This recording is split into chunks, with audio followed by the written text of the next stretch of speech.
All right, are we good? Are we live? I think we are. Hello all and welcome back to the Women's Football Chat. It's Champions League semi-final time as Arsenal host Lyon in this first Champions League semi-final. Very exciting times. The first leg of the Emirates Stadium today. Arsenal back in the Champions League this season and into the semi-final stages, aiming for their first final in over a decade. As for Lyon, they're looking to go back to where they were last year. Where they're at that final, they lost to Barca in that game. They'll be looking to avenge that loss this year. Harry, should be a very good game today. Yeah, as you say, Arsenal aside who in a situation they're not used to, Lyon in a situation that they've come accustomed to year upon year. This should be a very, very exciting semi-final. It's a game that we haven't seen that often over the last 5-10 years, really. So it's really exciting to see two big sides in the women's game go head-to-head in the Final Four of the Champions League. Two sides that have enjoyed, on the whole, really strong Champions League paths and have done well to get here, but they've got 180 minutes to try and get to that final in Lisbon. It's going to be two brilliant fights across the two legs, and today it's going to be very, very strong. It's also the first time we've seen these two sides meet in the knockout stages of the competition, which feels insane considering that obviously Arsenal in the mid-2000s, one of the strongest sides. Lyon, since that point, have been arguably the best team in the world until like the last 5 years. But we've never seen these two sides meet in the knockout stage. And for Arsenal, it feels like a return to where they belong. It's been a while now since we've seen Arsenal competing right at the sharp end. But with them being in the same finals this year, with them showing themselves to be competitive in this competition, are they the closest team to that elite bracket? We've spoken a lot about that bracket of Lyon, Barcelona and Chelsea. Those three teams, you've got Lyon and Barca in there who are consistent winners of the Champions League. Chelsea, who have won the WSL in all of the last 5 years and have been in the Champions League semi-finals in all of that period.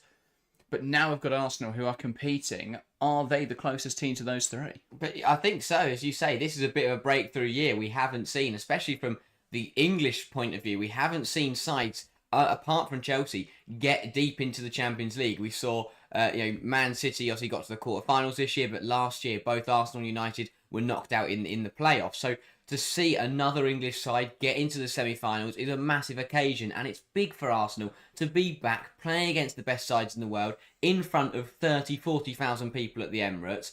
And as you say, they are bridging that gap. They are starting to close in on the big three sides in Europe, and I do think that it's games like today, it's ties like this where they can prove that once more. If they go out and they get a result against Lyon, if they get to the final in a few weeks' time, that's another step in the right direction and would be a massive occasion for Arsenal.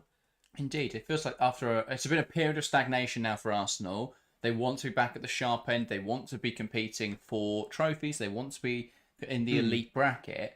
And I think they're finally coming back to it. It was a period under Montemurro where they couldn't break through the glass ceiling. There was never that investment. A period under Idaval where it never felt like he was tactically good enough to be there. But now Arsenal have investment. They've got a good young manager, Rene Slagers, and it feels like they are competitive. It feels like they are in the conversation now to go and compete. I think that's evidenced by their participation and their battle in this tournament. Yeah, I think they've showed since Slagers came in that they aren't just going to be that team like they were under Idaval who win the League Cup every year but don't do anything else apart from that. They're not going to be the side who qualify in the top three and get to the Champions League but don't even reach the proper competition. They're a side now who want to become established in Europe. They want to become established in that winner's circle. And yes, the WSL is going to be very, very difficult to win, but yes, the UWSL is going to be very, very difficult to win. And I'm not just saying this season, but going forward, Arsenal want to be in that trophy of in that circle of champions. They want to win trophies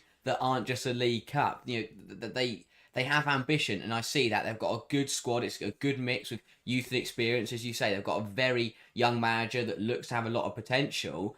So it's really big to see them doing things, going so deep in the Champions League in their first season under Slagers. And if they get to semi-finals this year, who says they can't keep going further next year? They can still go further today if they get the results across the next two legs. But it's good signs for Arsenal. They're doing well. They're starting to put the building blocks in place to start to try and get closer to winning more and not better trophies, but more major trophies.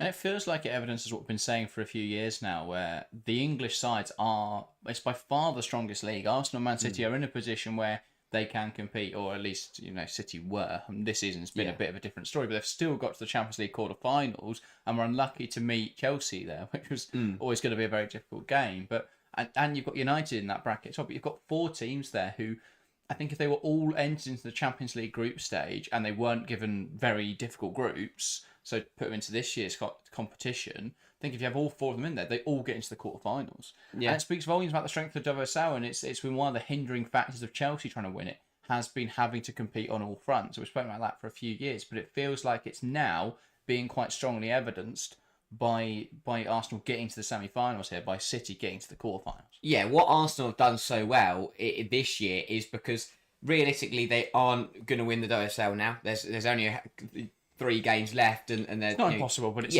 very improbable. Exactly. So it makes sense they can focus on the Champions League. But the other thing that I'm very impressed with what Arsenal have done is how the form they've put together in 2025 so far has put them in a position where they're not really at threat of dropping out of the top 3. And it does help that Man City have fallen away, because it now means that Arsenal can put full focus into these Champions League games. They managed to rest against Leicester and still got the job done pretty convincingly. So for Arsenal now, they can put everything. They can put their strongest starting 11s. They can put a nicely rotated and a fully rested side out in these Champions League games, because the league looks to be pretty wrapped up. The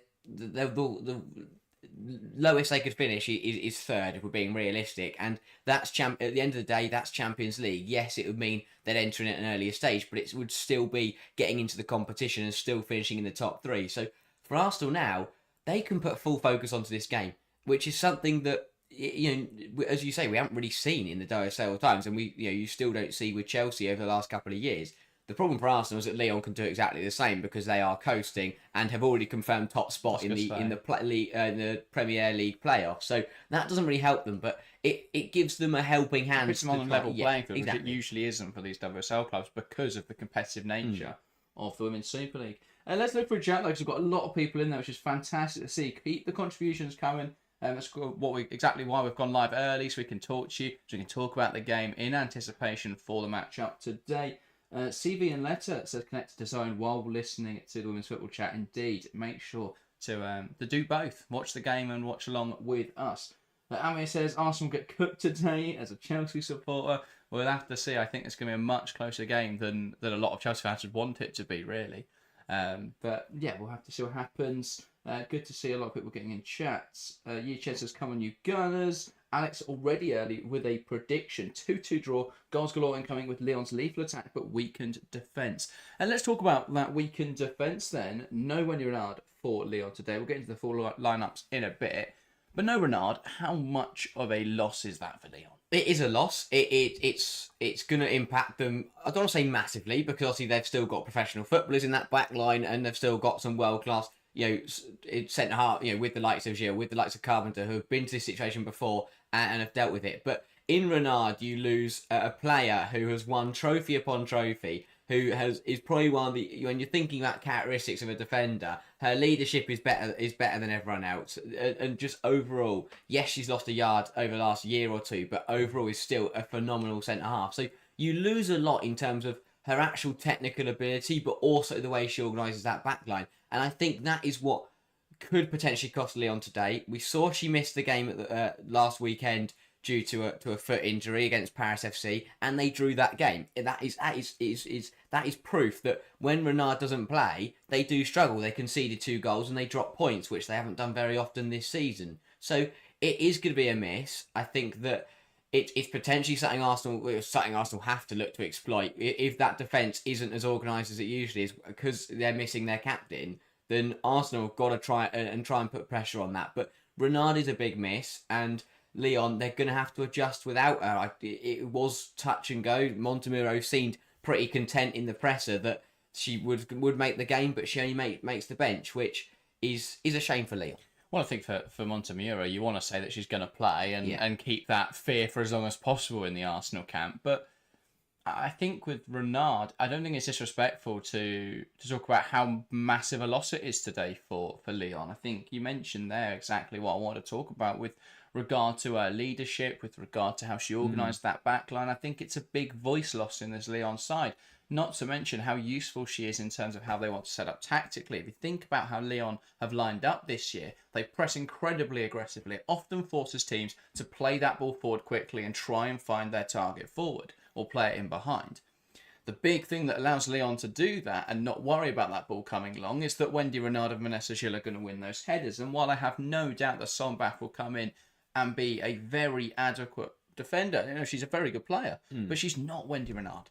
And I think there is a difference there. Renard is so consistently good in the air. She's so consistently good with her timing. And I think a huge physical presence up there. But I think today there is a chance Russo can get the better of Sombach on occasion. I think if that's happening with too much consistency or regularity, I think it becomes easy then to see a way that Arsenal find a goal. Yeah. If Russo can get the better of Sombach. And so I think it changes the dynamic of the game quite considerably from a game where Arsenal would probably really struggle to break down that back line to a situation where I think Arsenal will have chances today. Yeah, we spoke about in the preview yesterday how that battle between Russo and Gilles and up against Gilles and Renard was going to be a key battle in this game, but we looked at it as more of a, Russo will try, but to hold the ball up against Gilles and Renard is going to be very, very difficult. To try and win the ball, in the air or whether the ball runs through, it's going to be very, very difficult. But that changes now without Renard, and I do think that Russo will look to,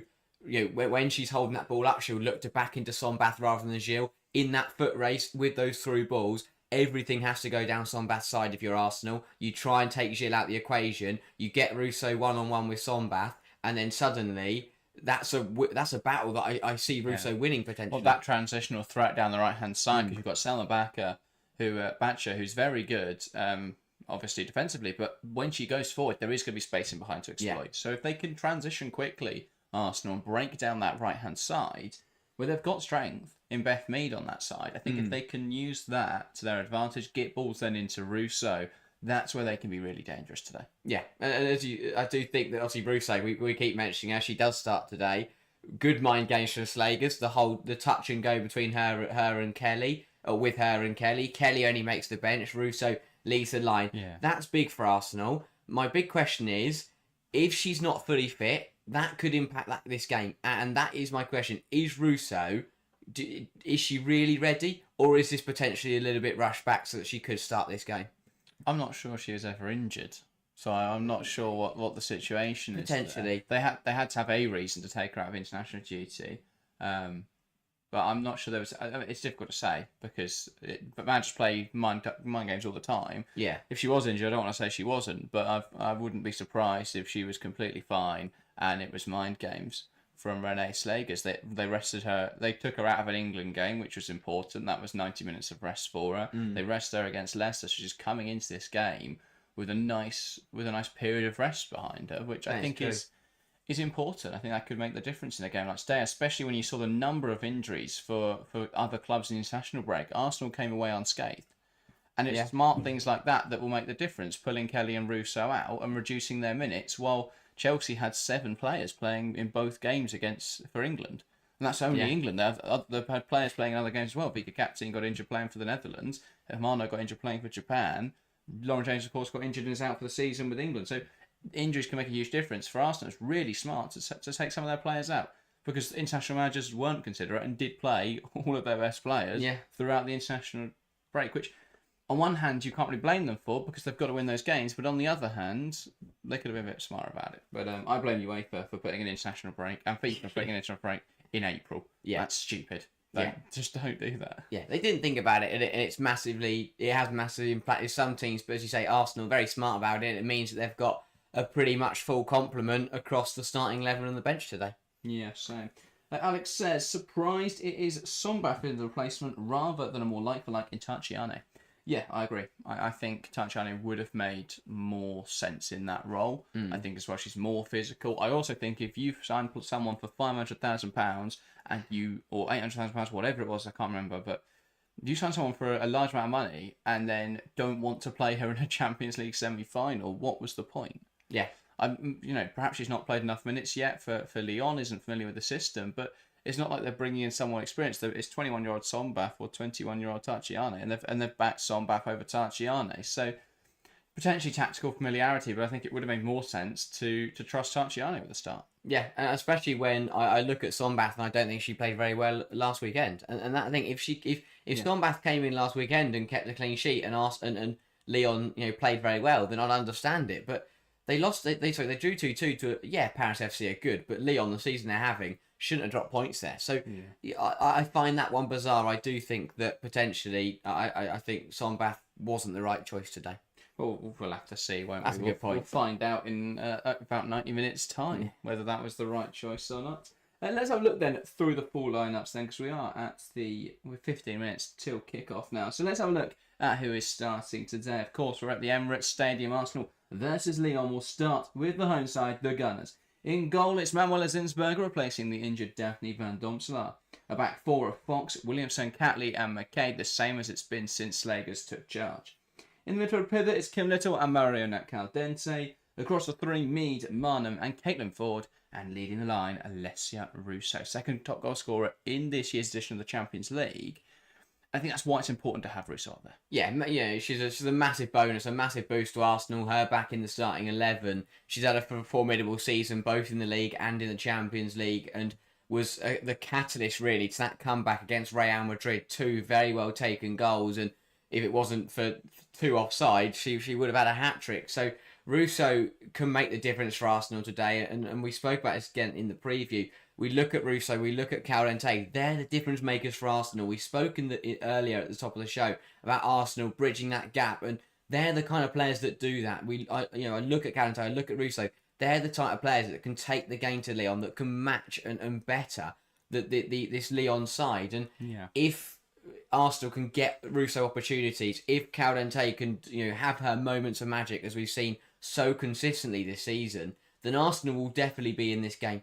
And I do think that I think Slagers has got it pretty right. I agree. I like the team selection. I think she's done very well. The back four, we've seen her trust it a lot. Very tough task today for that back four up against that Lyon front three.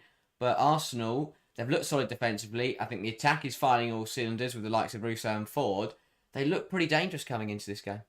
Yeah, no, I completely agree. I think they've got the balance of the team right. There's a nice mix between, because you've got Fox and McCaabe, who both do very similar roles, but they're very good at working in tandem with each other. If Fox goes high, then McCaabe knows to drop off a little bit more, and vice versa. If McCaabe goes, Fox will drop off. It tends to be McCaabe that gets forward more often than Fox. Yeah. We know Fox can get forward and still possess a huge attacking threat. So I really like that from Arsenal's fullbacks, I think, as well. It's a shame to not see Mariona Caldente a little higher up the pitch, but I think she can be a huge creative presence from the base of midfield. I think that's a really nice pivot. I am surprised to see no Cooney cross as well today, but I think having a goal scorer in there like Frida Marnham, especially if Russo's going to pin that back line back, it's going to offer a cutback option for both the wide players, which I think could also be really important. That might be where they catch Lyon out today. The only problem is Damaris Egarola is a very good player. Yeah, shockingly. The other player I'll see in that midfield is Kim Little, who I think it's a big game for her today, and a player who is Arsenal through and through, who will look forward. And she spoke about in a press conference, looking forward to the opportunity to lead her side out in a Champions League semi-final, and would love the honour to be able to guide them through to the final. So I think it makes sense that they have Little in there today. I think she's had an up and down season. I think she's looked better in recent weeks. It's that classic clash between, do you want someone who's perhaps going to offer you a bit more technically in the form of Kyra Cooney Cross, or do you want someone who's going to give you that bite? And I think in a game like this, as much as it's a shame not to see Cooney Cross start, and I still would have had her in there and pushed Caldente higher, but regardless, I think it's really important to have someone like Kim Little in there because she'll give that fight. Yeah. And when you've got in there Lindsay Heaps, who's a very physical player, you've got Vanderonk, who's an absolute little pitbull terrier in there, and you've got Damaris Egarola, who's really strong. It's a really physical Lyon midfield. And I think with Caldente and Marnham in there, you're going to have a bit of bite, but I think it gives you a whole lot more by having Kim Little in there. Yeah, and Arsenal, the other thing with Little is that experience. Lyon have it in abundance. All of their starting 11 know exactly what it's like to be in this situation, to get through these games. For Arsenal, they are going to have to call upon those leaders in the squad. Kim Little, again, is one of the only players that really knows what it's like to get deep in these competitions and into play in these final matches and the latter stages of Europe. So they've got to. I do think it makes sense to play Little just to, if things get difficult for Arsenal, she's a type of player just to steady the ship, just to get on the ball and give everyone a moment just to breathe and get themselves comfortable into the game. And that will be key, is that if Arsenal can settle down early, because Lyon, we've seen it time and time again, is that they start fast and they try and just hit you hard and kill the game off early. For Arsenal, it's very important today that they manage to settle into this game and they don't get caught out early doors. Arsenal want to control the board today, but I think they've got to be not ashamed to send it long early on. Because we've seen this season in various competitions, Lyon are incredibly strong in the press. Yeah. And if you allow Lyon to come onto you and win that ball back and then go and turn that into a goal very early on, it's going to knock the confidence. So that back line has got to be...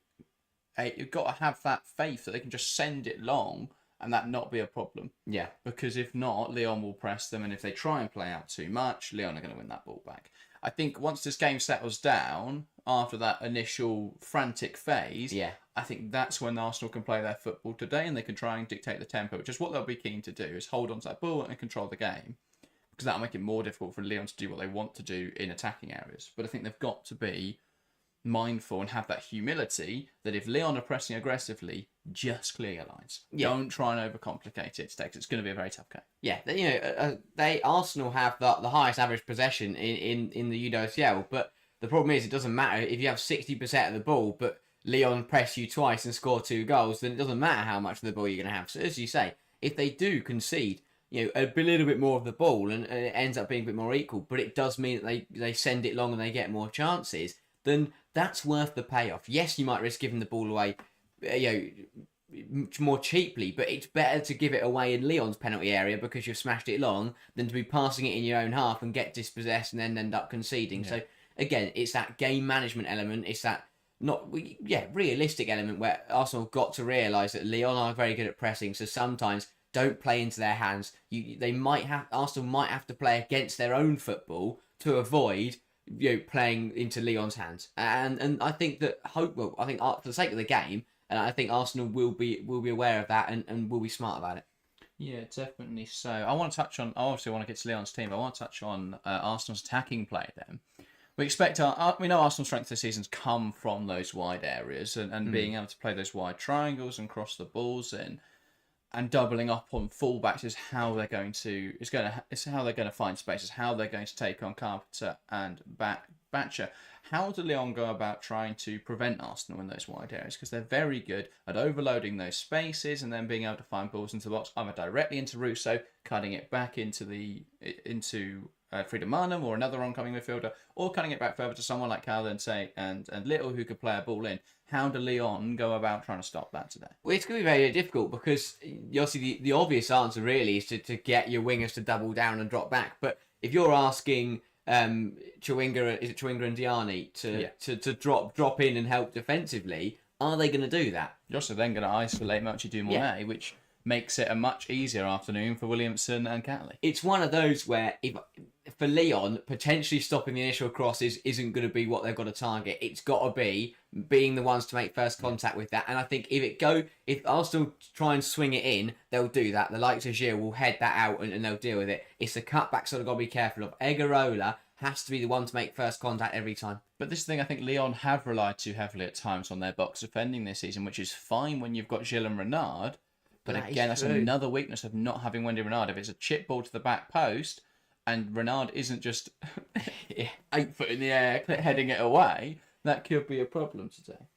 Let's have a look then at the Lyon team for this game. 4-3-3 for Lyon, as they've used all season. In goal, it's Christine Endler. A back four of Carpenter, Gilles, Somba and Selma Batcher. In the middle of three, it's Heaps, Egarola and Vanderonk. And a front line of Diani, Dumornay and Chawinga. Wow, it's quite a good side, isn't it? It's the only reaction to see the Lyon team, really, isn't it? Wow. I think that we look at key battles, and I spoke about the front three earlier, but especially on that left-hand side between Chawinga and Fox, it's going to be very, very difficult for Emily Fox today to put up a good... I also think Diani versus McCaabe, and you spoke about that Arsenal doing very well to rotate between the fullbacks. One goes up, one sits a little bit off, but if the likes of McCaabe goes bombing on, and Arsenal don't react and Lyon win it back, they're going to be in a lot of trouble. So again, it's those transitional elements of today that are going to decide the result of this match. Because if McCaabe pushes on and Lyon turn the ball over quickly, then suddenly Diani's going to have a lot of space to work with. But very similarly, if Batcher goes up and Arsenal win it back, suddenly you've got Beth Mead on that right-hand side who will be the one in space. So I think that the battles in wide areas today will be absolutely crucial, especially the big one, really, I think, is Ford versus Carpenter. Ford's not only been brilliant when she's gone direct, but it's that back post run. Again, you mentioned the box vending. It's that back post run where she gets between the centre half and the fullback, and she's there to score at the back post. That's something that Lyon have got to be careful of. But yeah, wide areas today are going to be absolutely crucial to who wins this match, because both sides have got brilliant front threes. You know, they've got wide players who love to cause problems in the channels. Both sides have got fullbacks who like to bomb on and like to get forward. It's going to really depend who can cause the most threat from those areas. Yeah, Phil's saying, surprised to see Vouty starting. This is a very aggressive, forward-thinking lineup.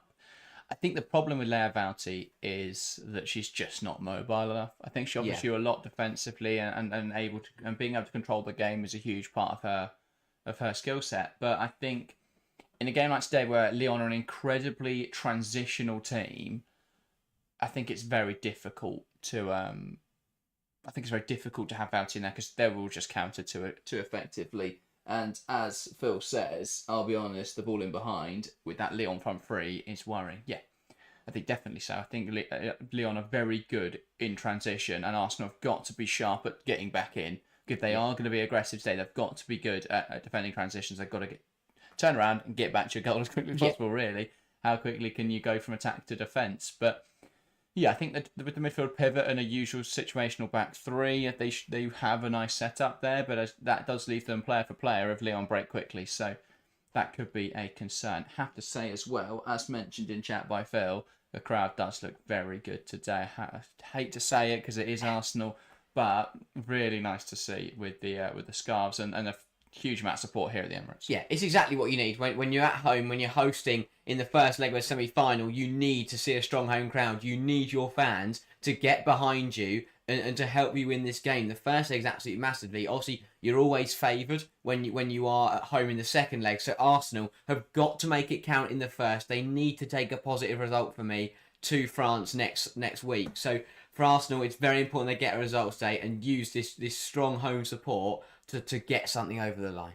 Yeah, indeed. Right, players coming out of the tunnel then, so that means it's time for predictions. Do get involved in the live chat. Give us your predictions. We're going to start here in the studio, though, Harry.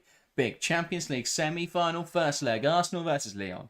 What is your prediction? I think Arsenal will use that home crowd. It will be a very competitive game, but I think the Gunners will take the win today. I'll go 2-1 to Arsenal. I think that it's going to be pretty tight, but that home advantage gives you that extra 10% sometimes, and they will take a lead into the second leg. I think that they'll start pretty fast and catch Lyon out with a goal from Alessia Russo. Lyon will respond with a goal from Diani, and then it'll be an Arsenal winner in the second half from Caitlin Ford to give them a 2-1 lead into the second leg. Yeah, I think this will also be an open game as you're predicting. I just can't see Arsenal winning in this game. I think Lyon will I think it's going to be a close one. I'm going to go Arsenal 2, Lyon 2. I think they'll have something to play for in the second leg, but I just can't see past that Lyon front three getting enough goals to keep it level. So I'm going to say Lyon to take the lead through Melchi Dumont. I think Arsenal will be caught trying to play around the back with the high Lyon press.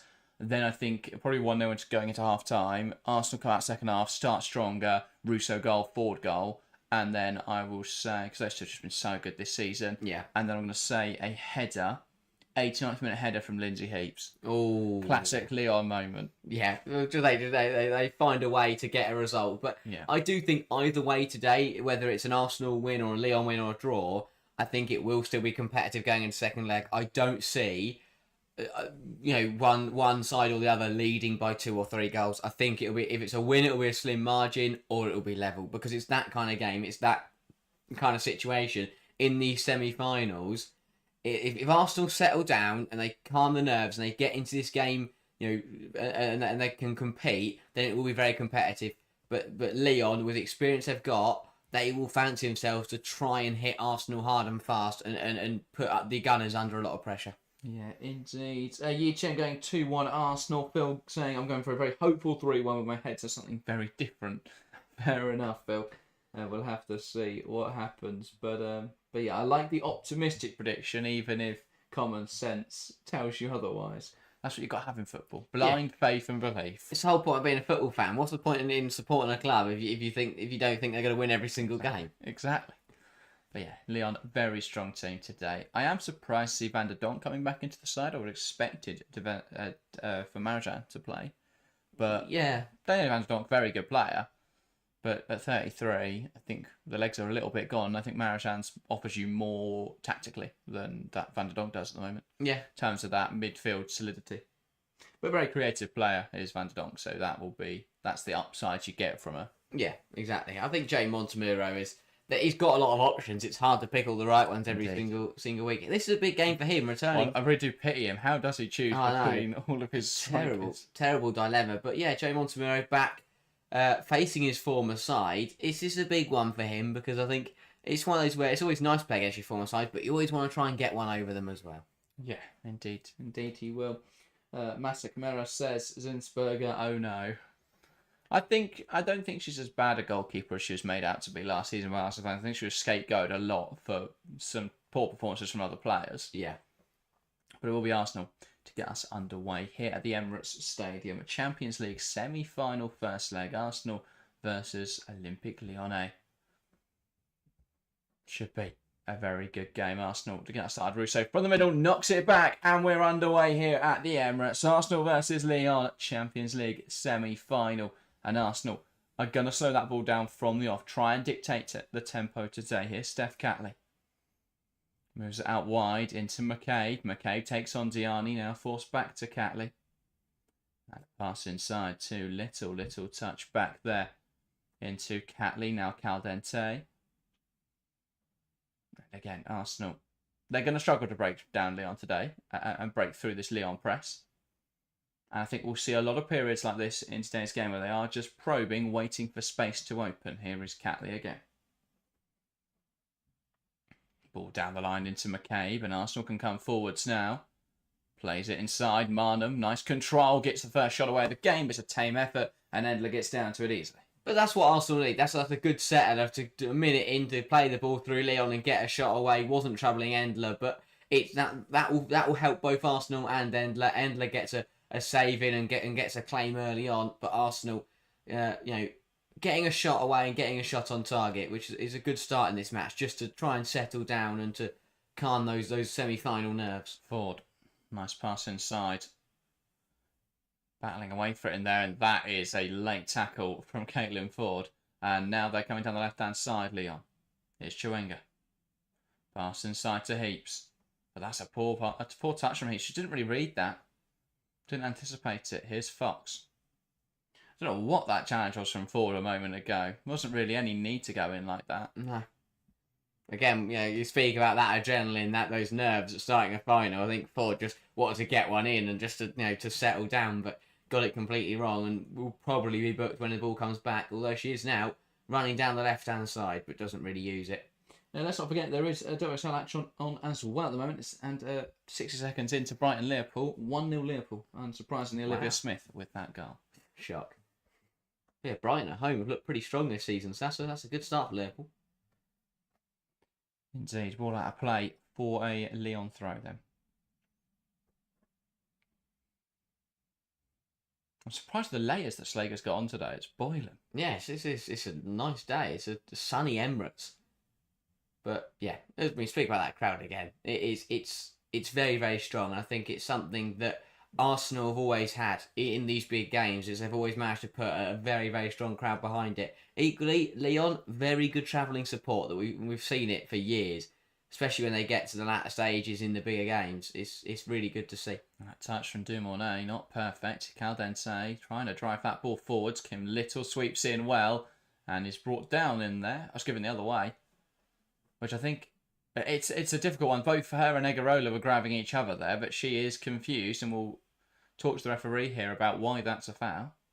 Yeah, I understand, to be honest, because she turns the ball away. She's then trying to run away and gets pulled down. She does lean into her and push her back a little bit with that arm, but I don't think that's I don't think it's an Arsenal foul. I'm not sure it's a Lyon foul. I don't think just play on, but certainly wasn't the way that the ref's given it. No. Endler.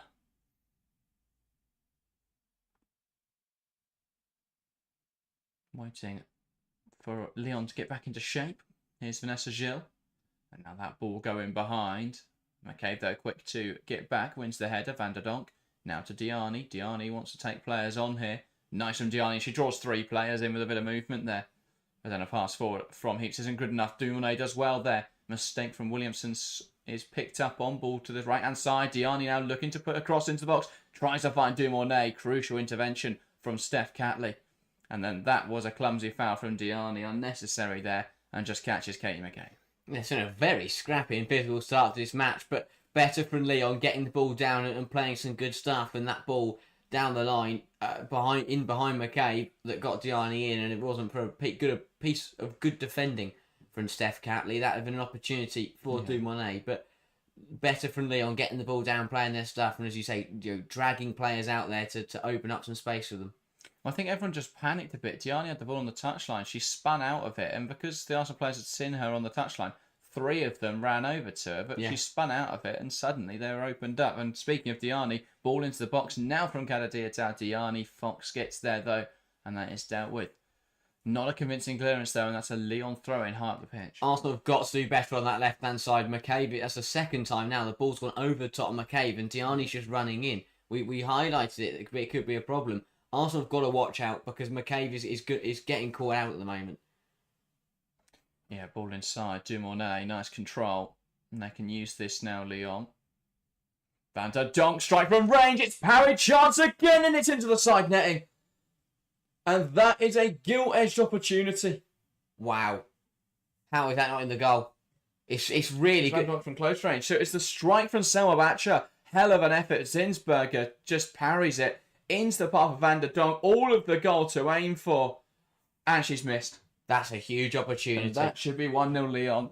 Daniele Vanderonk with a huge chance to take the lead. Really good effort from Batcher, by the way. Hits it so nicely. Zinsberger's got to get down to it. So nicely, I thought she was a midfielder. Yeah, but parries it straight into the path of Vanderonk, who should do better. I know, she had the whole of the goal to aim for. She's rushed it in, hit it into the side net. She's tried to squeeze it into the bottom corner. I don't understand what. Just go hard and go back across the goalkeeper. And Zinsberger got an applause there from the Arsenal fans behind the goal, but how has she parried it into the path of that Vanderonk? You parry it wide, or you parry it back the way it came. You get 2 hands behind it and you save it. Yeah. Had to do better there. Got away with one. That's Arsenal won't get away with it's not a major error. It's a small error, but because you're playing against Lyon, it becomes a big error. And that's something that Arsenal can't afford to do again. Yeah, Vanderonk isn't going to miss that again. No. Or it falls to another player like Dumoulin, who would have just scored. Yeah, huge let off there for Arsenal. But against teams like Lyon, you do have to ride your luck at times. You do, yeah. And then but you don't want to use it all up in the first 6 minutes. No, true. Carpenter, Gilles, that ball will go long. And again, you can see they're targeting this right-hand side. McCaabe's grabbed Diani there to stop her, but they've won the ball up the pitch here. Lyon Dumoulin, Little tries to swipe her out of the way, doesn't work. Advantage play, and they come down the left-hand side. Here's Chawinga looking to take on Emily Fox. Ball cut back to Melchi Dumoulin. And that is a poor ball, slightly over here. But they're targeting the right-hand side every single time, Lyon. They're isolating Diani against McCaabe because they know they'll win that battle. And so far, every time, Diani's got away with it.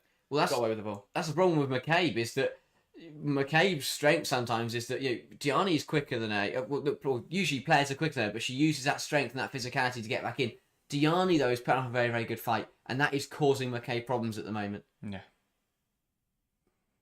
Because like a lot of the challenges that she'll try and make on Diani, players will go down for, and that'll be a foul, which she'll either be a free kick or she'll get away with. But Diani's just going to muscle her off. Yeah. But I think you're seeing it across the board. Arsenal are trying to match Lyon physically, and they just can't. There's a couple of times where Little got involved in scraps and is losing them. She had a swipe at Dumoulin, and Dumoulin just breezed past it. Shrugged her off. Yeah. Arsenal have got to realise they're not going to match them physically. So the way to do that is to move the ball quicker and beat them with the pace of the ball rather than trying to blast past people or muscle them off the possession. They're just trying to assert themselves in this game, but it's just not working at the moment. No. Chance now, though, for Arsenal. That strike's blocked wide, and that will be an Arsenal corner. Frida Martin's doing very well, by the way. She's picking up the ball in small pockets around the edge of the area, and she's doing very well to take a touch, turn and shoot. And yes, the shots haven't been brilliant, but she's doing well to get the shot, keep the shots down, and get them away quickly. Here, takes the ball on the turn, first time shot, wins a corner. Very good from Marnham. Because Gilles, that's taken a very light nick off of her, and it's a complete change of direction. If it doesn't touch Gilles there, that's a difficult one for Endler to save. Yeah. So they've got to keep testing, trying with those shots, hoping to test the goalkeeper, because if that squeezes through there, there's a potential that's 1-0 Arsenal. So yeah, I completely agree. Marnham's playing very well at the moment, getting into those pockets, getting shots away. Arsenal now with a corner off of the back of that. McCaabe drills it in low, and that was the wrong decision. Cleared away with ease by Lyon, and now the ball's back to Manuela Zinsberger. Well, that's the thing. Shots from the edge area. If you put it anywhere near the target, you never know what it could deflect and fall to another teammate. It could deflect and go in. It could. You never. That's why I like players, and I like what Marnham's doing in this game, where she is just getting shots away, because you never know in football. And as you said, you sometimes need a little bit of luck. You need the rub of the green to win games like this. So just have a go and see what happens. Ball's down the line. Ford muscled off there by Gilles. Sorry, that looked a little bit over the line, but she'll get away with it. Vanderonk into Diani, and now back to Gilles. Yeah, Gilles went in for shoulder to shoulder, and Ford just got in front of her, and it looked more to be pushing, nudging the back. So I think Gilles got away with one there. Yeah. And it's one of those where, as a defender, really good from Ford here. High pressure wins the ball for Arsenal, and McCaabe just not alert to that one. Like, Ford poked it back to her, and that could have been a chance to use the ball. I mean, Ford again claiming she's fouled there, and it did again look a little bit over the line from Gilles. Yeah, Gilles, she's riding that line at the moment. It's very handsy. She's got her arms all over her, but it's just not enough really to commit an offence. But it's on that line. It's something that she won't get away with. Fox will carry this ball well, and this is a chance for Arsenal. Where is Beth? Oh, there's Beth Mead. I thought that was going to be a wide option, but Mead had tapped narrow. Williamson. Now Beth Mead. Into Fox. Mead with the right run. Fox unable to pick her out though, and the ball goes back to Williamson, who under pressure is forced back to Zinsberger.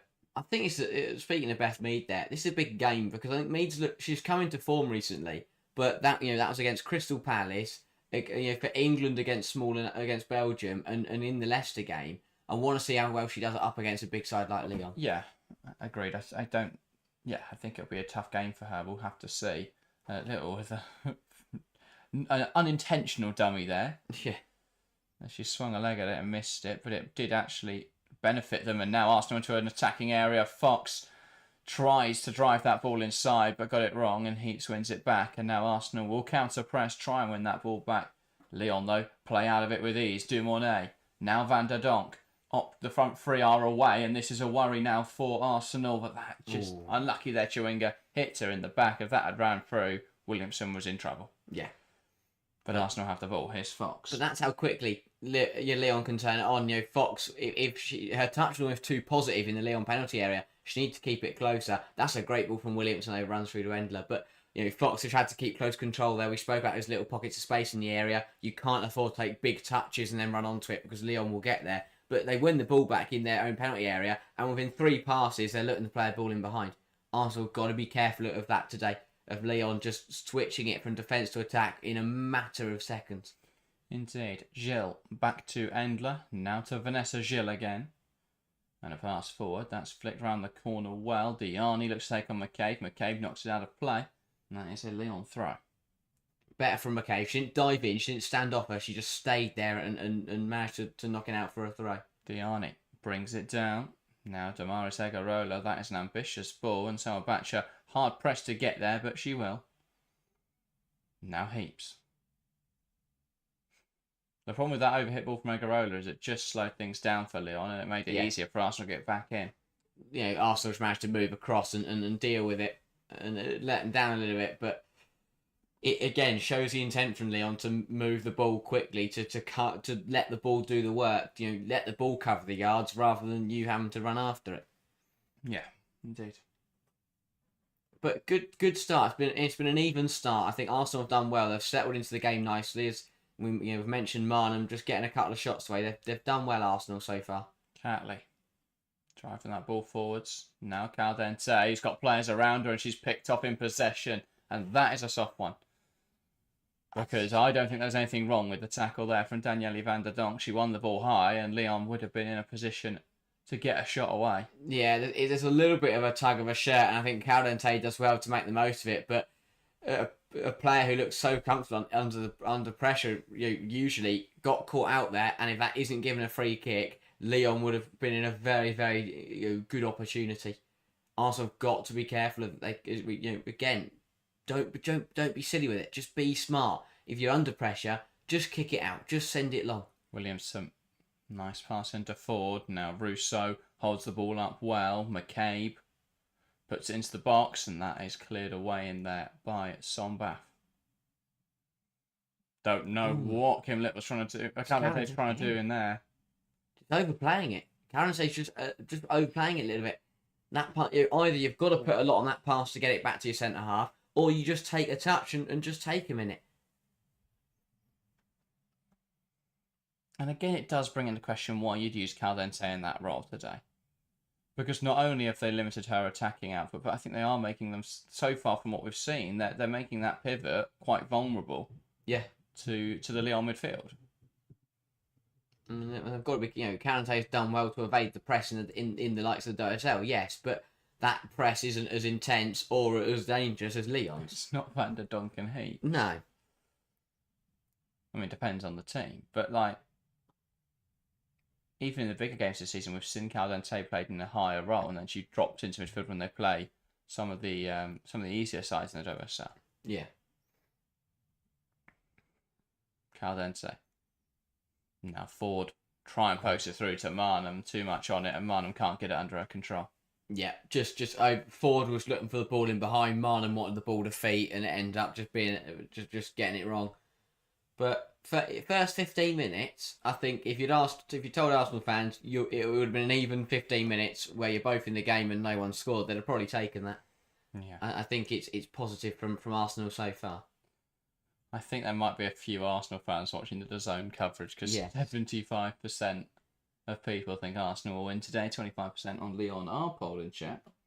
For reference, 64% Arsenal, 28% Lyon. That's a great ball through to Diani. In behind McCaabe again. Options around her. Diani scores! It's Arsenal 0, Lyon 1, but the flag will go up. Was she offside? I think so. They're still celebrating, Lyon. Because this will be checked. Yeah, she'd gone. She's offside. Oh, I don't know. The angle makes that difficult. I think Let's have a look. It's tight between her and Fox. But Gianni got in behind, and that's the clinicality Lyon have. It's a great finish. It's such a good finish. A shot across goal. Zinsberger unable to get there. And well, this is being checked. Yeah. Will be a quick one. I think she'll be offside. But honestly, the semi-automated system will tell us more. But yeah, I think she just went too early. She did well to get in behind McCaabe, but she could have held it. And the goal is given. Arsenal 0, Lyon 1. Diani's strike is good, and it's Arsenal 0, Lyon 1. Kennedy Diani. And that is why we have VAR in the Champions League now from the knockout stages onwards. For moments like that, because that goal was disallowed with the on-field decision, but VAR has given it, and it did look tight on the angle between her and Fox. And it is just onside. Again, Emily Fox didn't stay in line with the back line, and it's ruled Diani onside. A really good strike, and Arsenal are behind. And that's what happens when you give world-class players half a chance, because Diani from that angle has done so well to find the bottom corner. Nothing Zinsberger could do at full stretch. And she times the run perfectly, to be fair, but I think she's got a little bit fortunate that Fox just hasn't stepped up quick enough. and Lyon take the lead. It's been a good even start, but you give Lyon a chance and they will take it. And we spoke, Diani showed a lot of joy already in this game, in behind McCaabe, and that's how Lyon find their goal. Indeed, that was messy between Chewinga and Fox, and that will be an Arsenal corner. Yeah, Chewinga just runs in and clears it, and just ends up clearing it out for a corner from about the halfway line. Yeah, she tried to hit it into Fox there. Yeah. But she missed her. Yeah. Well, a bit of an anti-climatic way to open the scoring. As Alex says, the broadcast doesn't show it well. You'd think the VAR decision graphic would show. Yeah. Which is what you'd usually expect in these We'll see it at some point, yeah. That's why you have the semi-automated offside. Because if someone had to draw lines from that angle, there's a good chance they'd have got that wrong. Peter Dinsey saying another mistake by McCaabe. Just getting, again, she's going to get caught too high today. Arsenal know that, but then Catley's got to get across there quicker. Ball into the box. Lyon head it away. Russo trying to keep it alive here. That's clumsy from Diani in the box. Yeah, it was Diani. Between Diani and Dumornay. Dumornay now trying to keep this alive. Russo putting pressure on it. Not many appeals from the Arsenal players. No, you've got to be screaming. It will be checked, of course, but I don't think we'll see anything come of that. No, I don't. I think it'd be too soft to give a penalty. Yeah, but it's one of those where you've got to get the on-field decision. Because if you get the on-field decision, I don't think VAR overturns that. But there's no appeal from Arsenal there. And I know, you want to see them play on and just keep the ball moving, but a scream, scream, shout, see what you can get from that. Yeah. McCaabe tried to slot it through. Brilliant from Salavacha. That's a very important tackle. Heaps to Vanderonk, and now out to this right-hand side again, and it's Diani running at Steph Catley, tries to slot it through to Dumornay, but Fox not in a natural position coming across to deal with it. I'm so glad we've got VAR, by the way, in the Champions League, in the big games, because that completely changes the tie. But that's what we want to see. We want to see the systems working. But yeah, nothing coming of that Russo challenge. I don't think it was a penalty. I think there was a nudge, but there wasn't enough in it. What a stop here. Lyon were telling the ref that she dropped their spray. Brilliant. That's nice of them. And a feisty affair so far. I'm glad it's being let run. It's been a nice control, and that is good defending. Little gets out to it quickly, and that is a Lyon corner. Yeah, it's been a very physical game, but I'm glad that the referee isn't just making it a stop-start match where she blows for absolutely everything. It's good to see the game flowing, but also it's flowing, but there is a line that has been established, and if players step over it, then the game is it's given for a free kick. But Lyon looking to double their advantage and really take control of this tie. A second goal now puts them 2-0 up and would put them in a great position. And that's the problem for Arsenal. Conceding in the first 20 minutes can put yourself in a not happy here though, and she's going to have a word with Diani and Little. Yeah, again over their conduct in the box. There's a little bit of pushing and shoving, but and she's going to have a word again. It's the usual jostling at corners. Yeah. Finally going to get the ball in the box. So Salavacha delivers it in towards the back post. 2 players there, headed away by Kim Little. But unmarked was Lindsay Heaps at the back post. Yeah. That's asking for trouble. Heaps. Up against Little. Now to Carpenter. Out on this left-hand side. Waiting for an option. Goes down under pressure. That is an Arsenal throw. Much to the frustration of Ellie Carpenter. Yeah, things have just become a little bit scrappy. Arsenal need to settle down again, because since Lyon took the lead, it feels like there's just been a little bit of panic.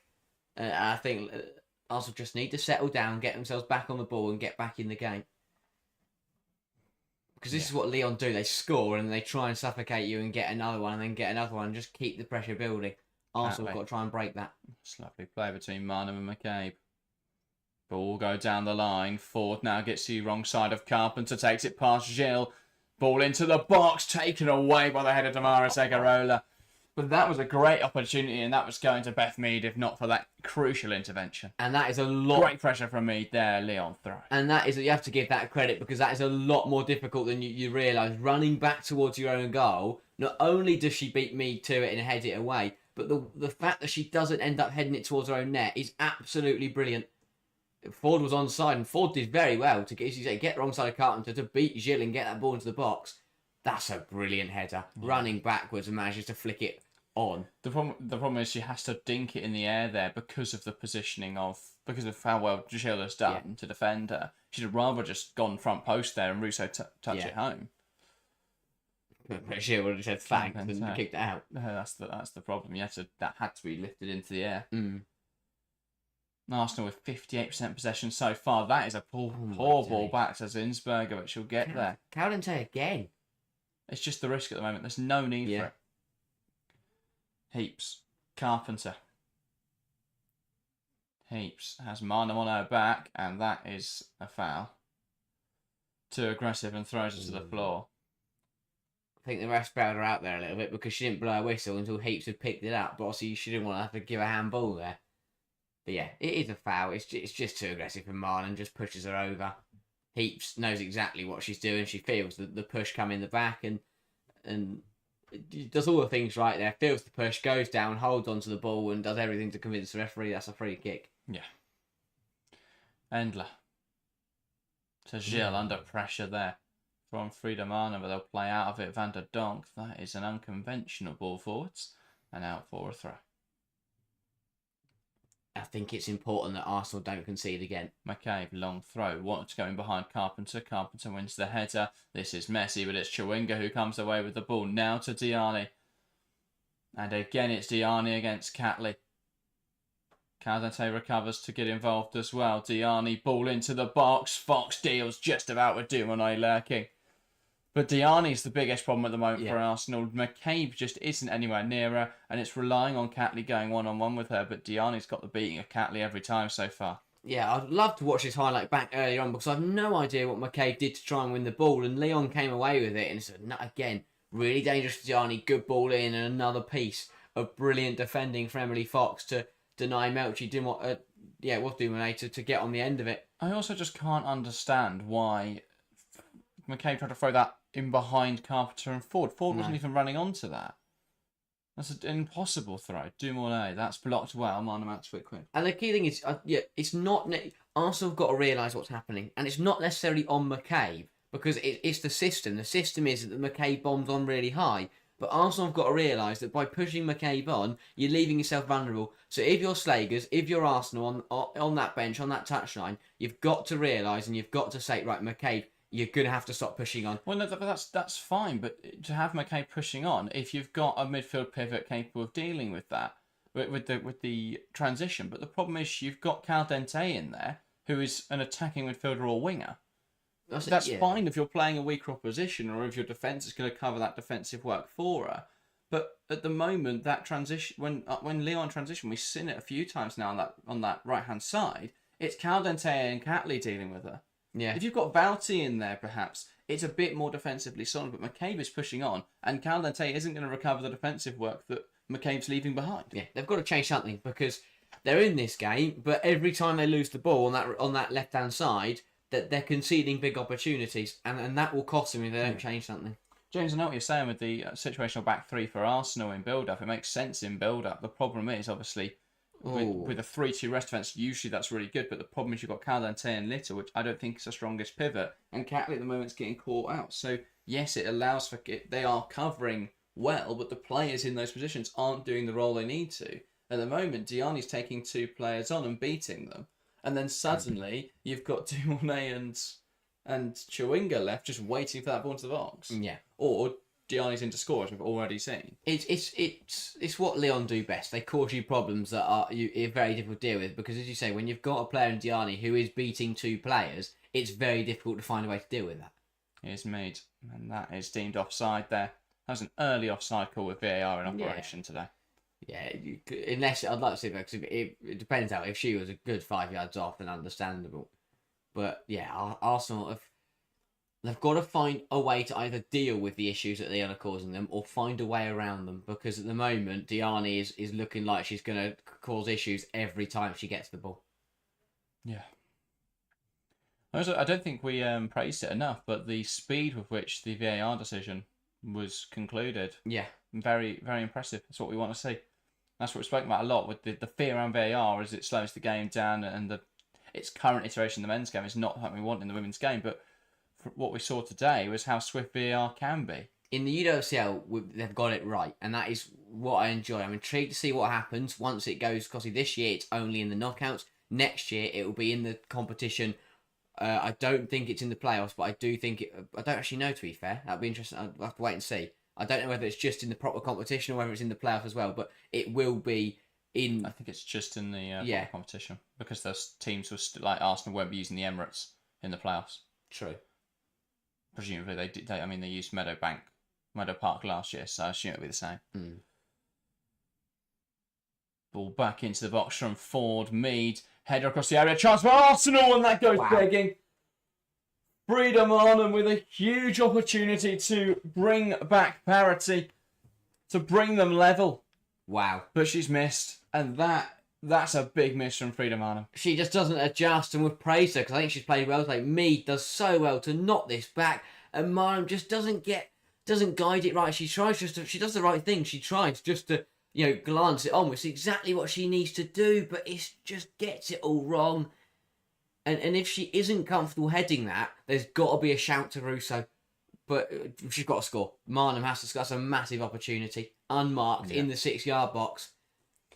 That's just the pressure, I think, there. We know how efficient Marnham can be in the air, but that's a big fair to it, mess. Arsenal had 3 attempts today. They've all come from Freedom Arnhem. Yeah. She's played well. Positioning's right. But just, the timing of the run and she's finding those pockets of space brilliantly, but she's got to start taking advantage of them. That is a big opportunity to bring Arsenal level. But again, it's a good reaction from Arsenal. They've done well. They've gone behind in this game, and they have reacted well. When they come forward, when they're on the ball, Arsenal, in possession and in Lyon's half, they're competing, they look brilliant. But as soon as they lose the ball and they end up defending and they're running backwards in that transition, they look all over the place. Smashed forwards there. That's one back by Beth Mead. Yeah, just ran out. But 50 minutes to go to half time. I think if it's still 1-0 Lyon, that's not bad for either side, really, because Arsenal just need to steady the ship, to be honest. They've got plenty of time. It's another long ball that Catley just about deals with. Again, though, Diani is the one lurking. Diani is the one who's nearly getting there. Here is Carpenter. Has Heaps up in support. Now Carpenter. Egarola back now to the halfway line with Gilles. Sombath. And we spoke about how big a loss Renard could be. We spoke about how Sombath perhaps isn't at the same level. They've not given her anything to do. No. Not given her anything to think about. So that's a potential weakness in this Lyon side that we've not seen them try and exploit. Yeah. Which again, is something for Arsenal got a lot to think about, I think, at half time. As the game goes on. Arsenal are around 60% possession at the moment, but I don't think Russo's touched the ball. Yeah. And that is the problem. You're not getting, Marnham's done well to get a couple of shots away, but I think Ford as well looked pretty sharp, but for me, as you say, Russo just hasn't got involved. Breaking away here. It's Lindsay Heaps. Can she get a shot away? She will. Blocked well by Steph Catley. So much space to run into there. Just no one gets nearer. But again, big block from Catley. But Lyon have the ball once again. Looks to take on McCaabe and Ford, but that ball has to be putted into the area. Yeah, better for that from McCaabe. Does well. Keeps her on the byline. Doesn't dive in. Doesn't let her chop it back or get the ball across the box. Forces it to fall. Here's the automated offside then. Wow. That's tight. That is so tight. They've not gone... If you take it from Diani's sleeve or leg, then that's not as close as that line makes it look. But yeah. It's the arm there of Diani which makes her look more offside. But obviously you can't be offside by your arm. Because you can't score from there. Do more from it. Do more. Nathan range! Hits the bar. Arsenal were caught in possession. Zinsberger off her line. Duane fancies her chances. Chawinga to Diani. They're at 6s and 7s. Arsenal. Williamson steps in and deals with it. Egarola to Batcher. Here come Lyon again. It's a mess. It's an Back to absolute Agarola, mess. switch of the play. Diani just wasn't alert to that. Should have just dropped off a few yards. So that goes out of play, and that's a wasted opportunity. But Arsenal are all over the place. Again, we speak about the risk of playing the ball, overplaying the ball, and losing. That's exactly what they do here. It's another poor pass, puts Mead under pressure, and she loses it. Dumoulin, great effort. Zinsberger's off her line, tries to catch her out, hits the crossbar, and then the mix-up between Catley and McCaabe is just, it's non-negotiable. That cannot happen in these kind of games, and they get so lucky to get away with it. They're fortunate that shot from Dumoulin doesn't go in. And then Catley and McCaabe both stand there and watch the ball bounce in their penalty area and allow Lyon to come and get it. One of them's just got to put their foot through it. Another let off for Arsenal there. They've got to be careful. Because that kind of stuff is inexcusable. Miscommunications and watching a ball bounce in your own penalty area, you just can't afford it. Wow. Back to Fox. Chance now for Arsenal. Plays in the channel. Marlon not on the same wavelength. Yeah, Marnham went and then had to hold her run because she was offside, and then Fox played it. And again, it's just a mix-up. Not linking up in certain areas at the moment for Arsenal. But again, 1 minute they get away with a massive chance, and the next minute they're looking to come forwards and cause some problems. Fox wins it off Chawinga. Marnham just can't quite get that ball under her control. And that's a poor ball out. Caldente wins the header. Second ball won by Agarola into the Arsenal midfield now. Little. I don't know why that one goes backwards, though. No. I get that she wants to calm the game down and just get Arsenal on the ball, but Arsenal have been on the ball today and that doesn't matter. Back to Williamson. But they win the ball high, Arsenal, through good press, and then they just knock it back to the centre halves and try with patient build-up again. I don't understand that. Again, we spoke about, it could pay off for Arsenal if they do just give up a little bit more control, give up a little bit more of the ball in favour of potentially getting more opportunities. Yeah, Lyon are a very transitional team. The ball goes back and forward. If you want to try and dictate the game, it's going to be very difficult. Yeah. Because when Lyon get the ball, they're just going to send it forwards, and that constant swaying is going to be very difficult then to put your foot on the ball and control it. Caldente, now McCaabe.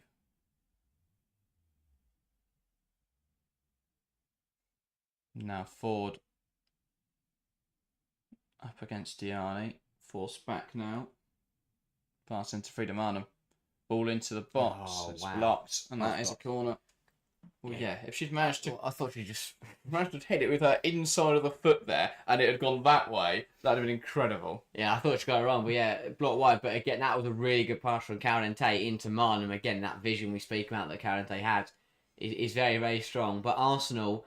They've reacted well, and they're starting to come forward a little bit more often. And a set piece is a great opportunity to get them back level in this football match. Indeed, corner for Arsenal. They play it short. McCaabe to Mead. Mead loops it in there, and Catley's header. We'll see that go wide. I don't mind. I don't mind these deep balls that get try and then head it back across the box. I like that. I think that. Yeah. The problem is they just get it all wrong going short. Leon read it, and then they tried to go back to Mead, and she had to swing so far out to try and get any connection on the ball that wasn't going to get blocked. That then it was difficult for Catley to try. They should just do exactly what they're doing, just from the corner. Just put a deep corner in and get someone to hit it across the box. Yeah, you don't need to do the 3 passes before it and then just loop a ball in. Just put it in directly. Well, they're hoping to drag Lyon players out, but it was so readable because Mead was just stood there next to the corner taker. Yeah. Williamson.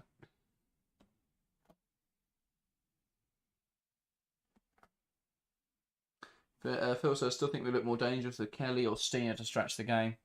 I disagree with Black says, I don't think that would make any palpable difference today. Potentially with someone that's just going to swing balls in the box like Kelly, that could be an X factor. But again, I think that's something that can be just as dangerous off the bench.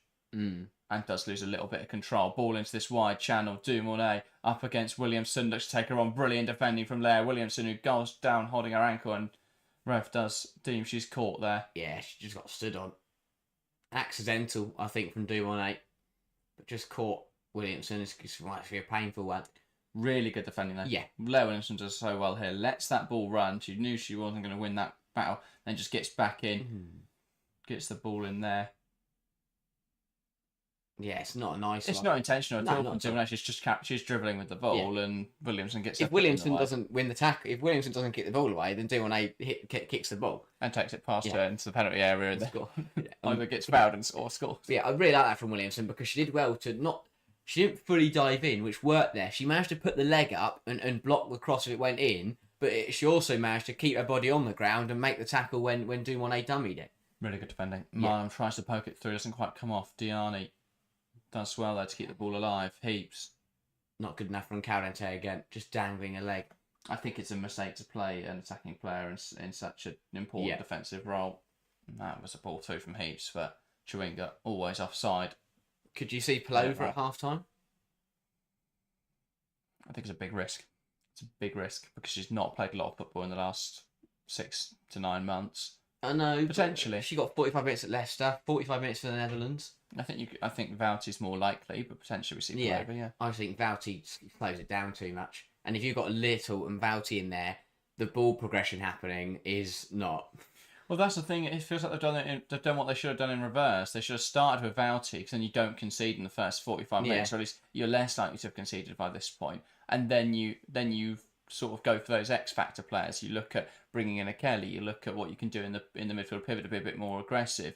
This is a nice give and go between Mead and Fox. Fox tries to put it into the box. That will be a goal. It's out for a corner. That came back off Fox, but it will be a corner. Not really a complaint there from.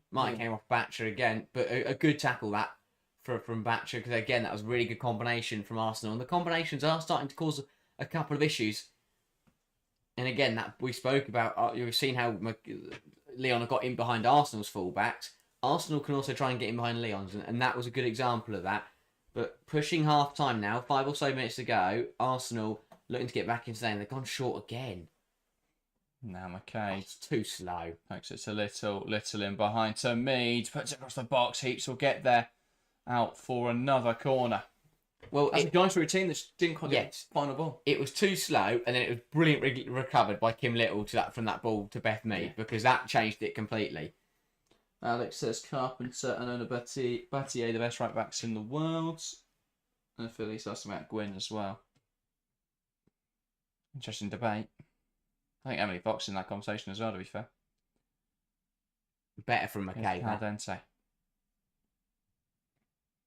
Also, well, tries to put it into the box. That's blocked. Another Arsenal corner, and they're putting the pressure on the end of this half. Yeah, eventually something's going to give here. Yeah. Either Arsenal are going to find a goal, or Lyon are going to counter and score. Yeah, that was better. They just put the ball in directly, and they caused the problems. And yes, Lyon headed it out, and Williamson ended up in a heap on the floor, but it was put in the right direction. Yeah, don't think it was a penalty or anything in it. Well, I think that's why she's holding her throat, trying to win that penalty. So we've not seen a replay. No. Another corner. Arsenal doing well just to keep the pressure on a little bit. Ball to the edge of the box to Kim Little. Little plays it to Fox. Chance to shoot it for Fox. Will drill it straight into the face of Heaps.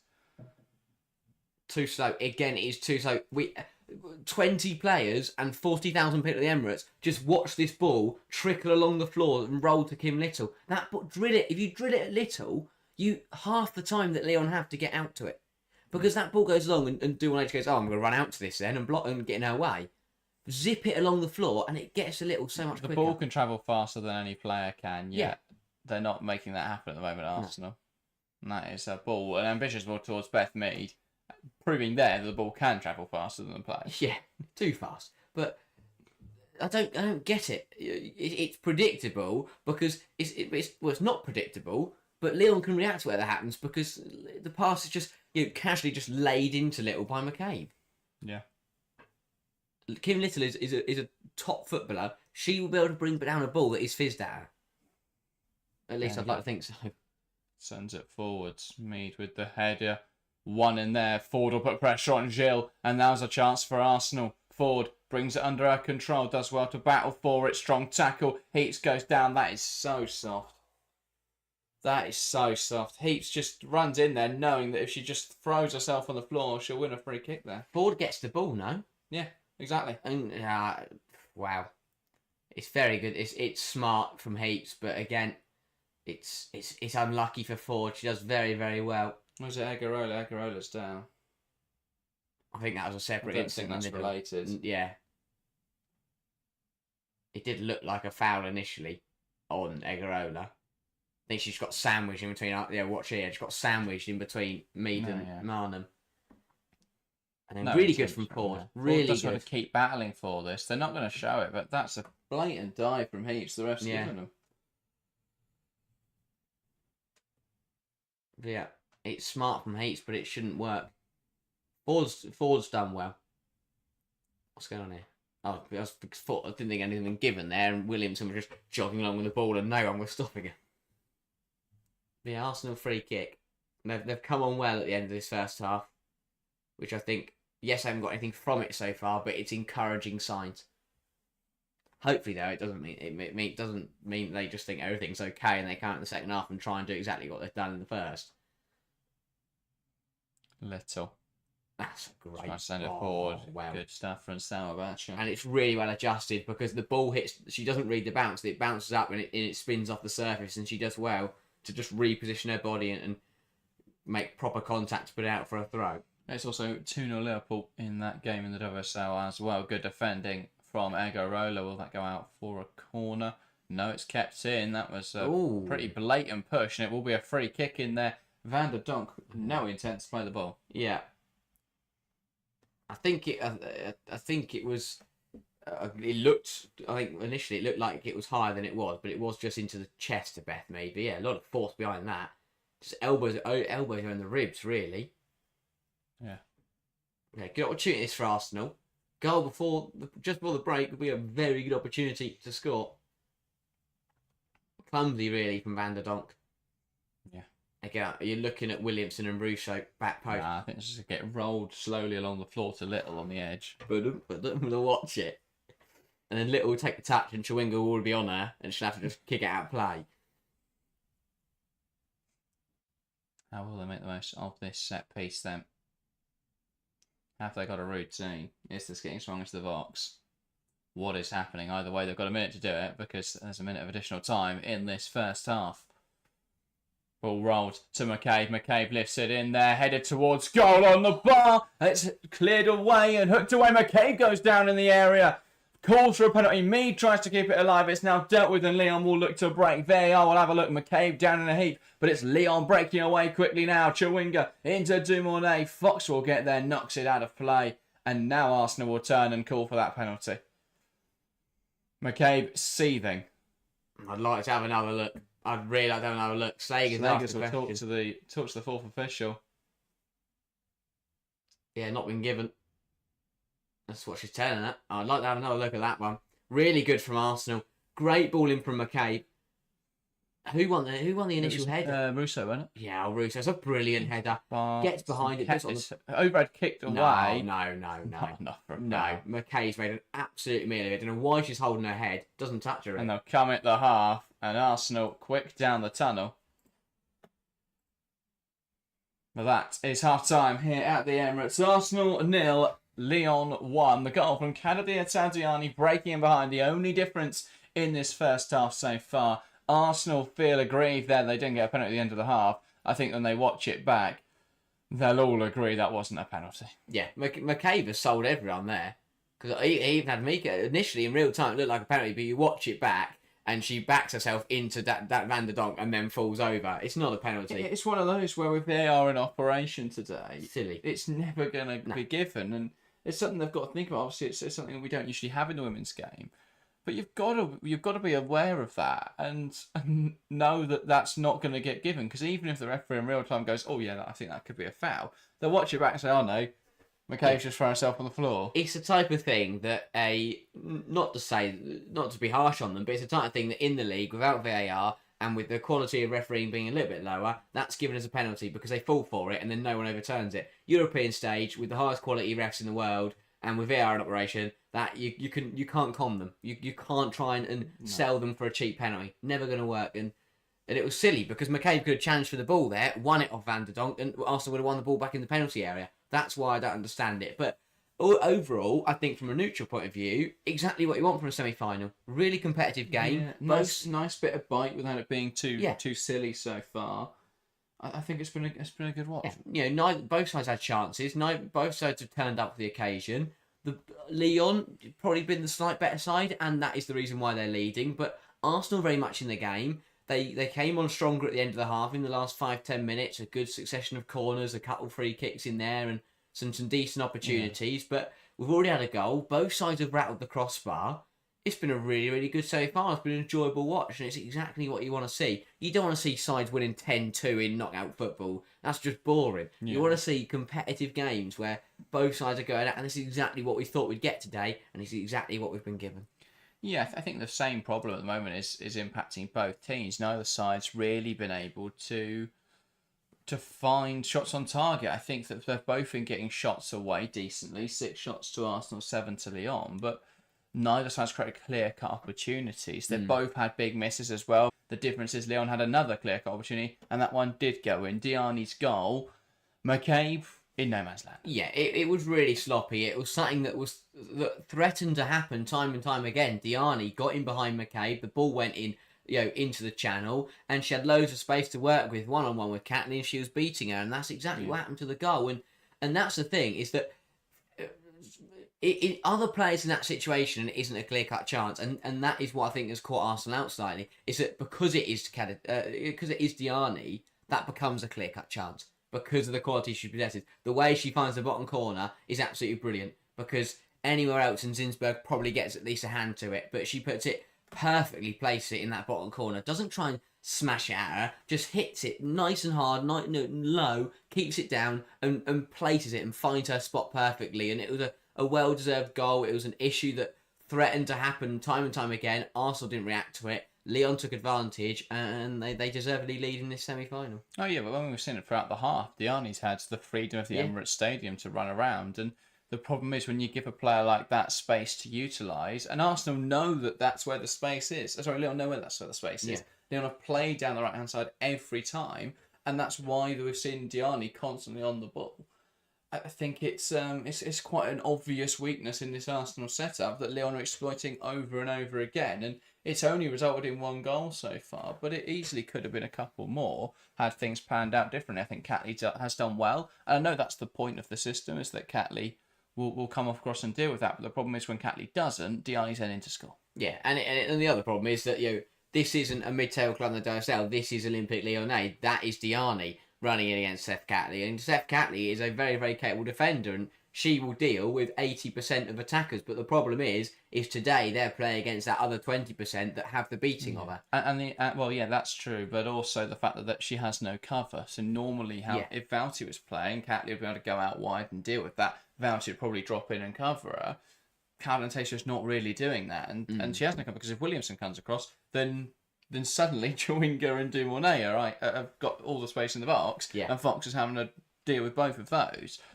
So then it just becomes an even bigger issue. So it's a problem so far. It's why they found that first goal. I think bringing in someone with a bit more defensive acumen into that midfield pivot will help them. Whether or not they'll do that at half-time remains to be seen. But looking through some of the messages in the live chat then, HP says, was so open. Rene was naive in the selection. I do agree with that. Says, Cooney, Cross and Kelly needed Marsman Port too. I disagree with that. I think Marnham has offered a lot in terms of getting shots away and working well in those small spaces. I think of the 3 midfielders, she's been the one that's made the least mistakes so far. Caldente really struggled in that first half. If they're taking Marnham off to drop someone in midfield and push Caldente higher, then perhaps that makes sense. But I think Marnham in those small pockets has actually done some decent work out there today.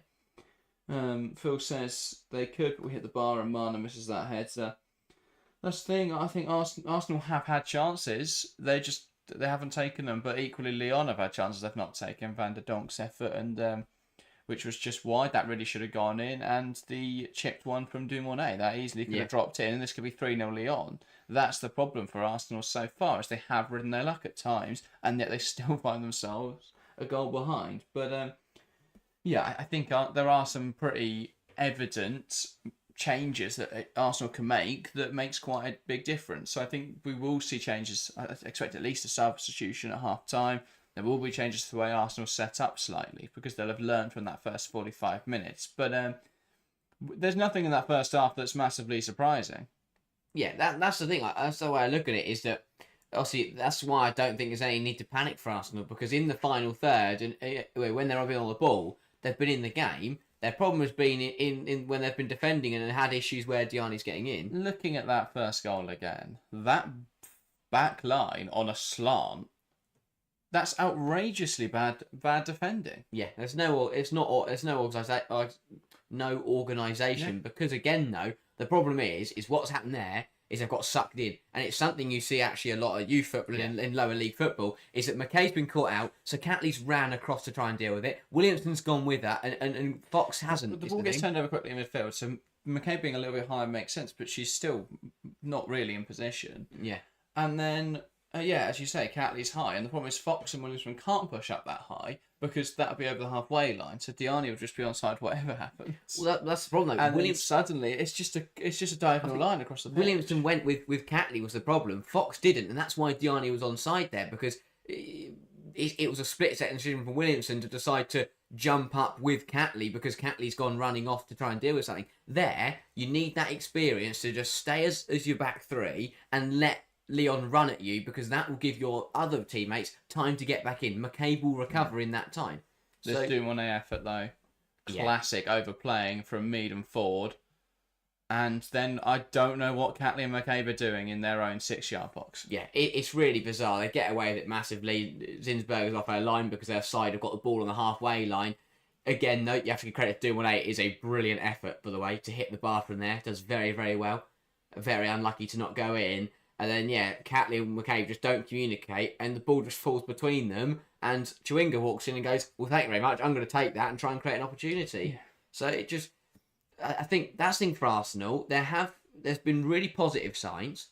Yes, there's been negatives, but those negatives are you can deal with them. That there are answers. If you make changes and you adjust as to how that is working, if you bring in a Vouty and they help out defensively, that will help them. And that's the thing. There are problems, but they're problems that Arsenal can adjust to and can deal with. Yeah, how Marnham didn't put that on target is beyond me. This one for Arsenal, unlucky to hit the bar. McCaabe, that's pathetic. And it costs them. Yeah, I don't know why she's holding her head. I have no idea why Kate There's McCaabe's no foul in there. No. She's gone to try and win a penalty in a situation where she's not going to win it. If she stays upright there, there's a good chance that she's able to win that header. She headed it down to Alessia Russo, who stood on the penalty spot with space to shoot. Yeah, and back across the box, something happens. Instead, she just backs herself into Egarola and flops to the floor. I think it's been a really poor half for McCaabe.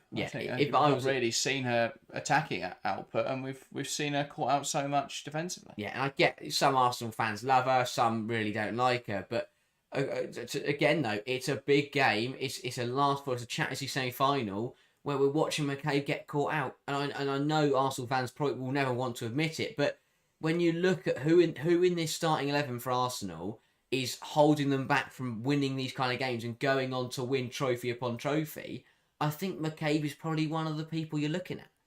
I think there's more problems than just that. But I agree that I think just a defender who hasn't done any defending today is inherently a problem. Every time they've come forward, she's too high. I understand if Arsenal have just attacked and Lyon are transitioning, but it's never that. Yeah. It's just like Arsenal playing around in midfield and McCaabe's too high and now Lyon have broken away with the ball. I mean, that is part on Arsenal. Arsenal need to stop giving the ball away in settled possession, because then you are going to have moments where your players are perhaps out of position. But McCaabe is never in her defensive position. Yeah. And at the moment, that's why Lyon are coming down the right-hand side, because they know there's going to be space there. It's not rocket science.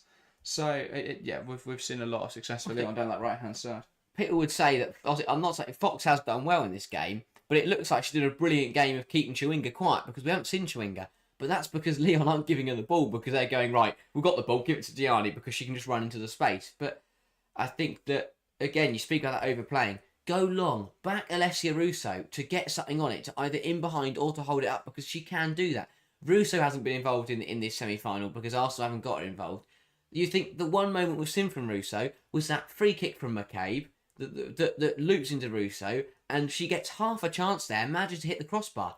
Russo, Arsenal have to get Russo involved today because, I mean, that is a brilliant header, by the way, because she had to generate the power. It was slightly ahead of her, so she did well to get up and behind it and to try and loop it into that far corner, and unfortunate to hit the crossbar. But Arsenal have got to find a way. I think Ford's looked pretty sharp when she's got on the ball. Haven't seen enough from Beth Mead. I think that's another change you're looking at. If you want to go more aggressive, bring on Chloe Kelly because in that wide position, rather than cutting it back, swinging that ball in will also get Russo in the game. So not only will you bring off Kelly, bring off Mead, who I don't think's done much in this match, you also bring on Kelly, who's dangerous, who will also unlock more from Russo.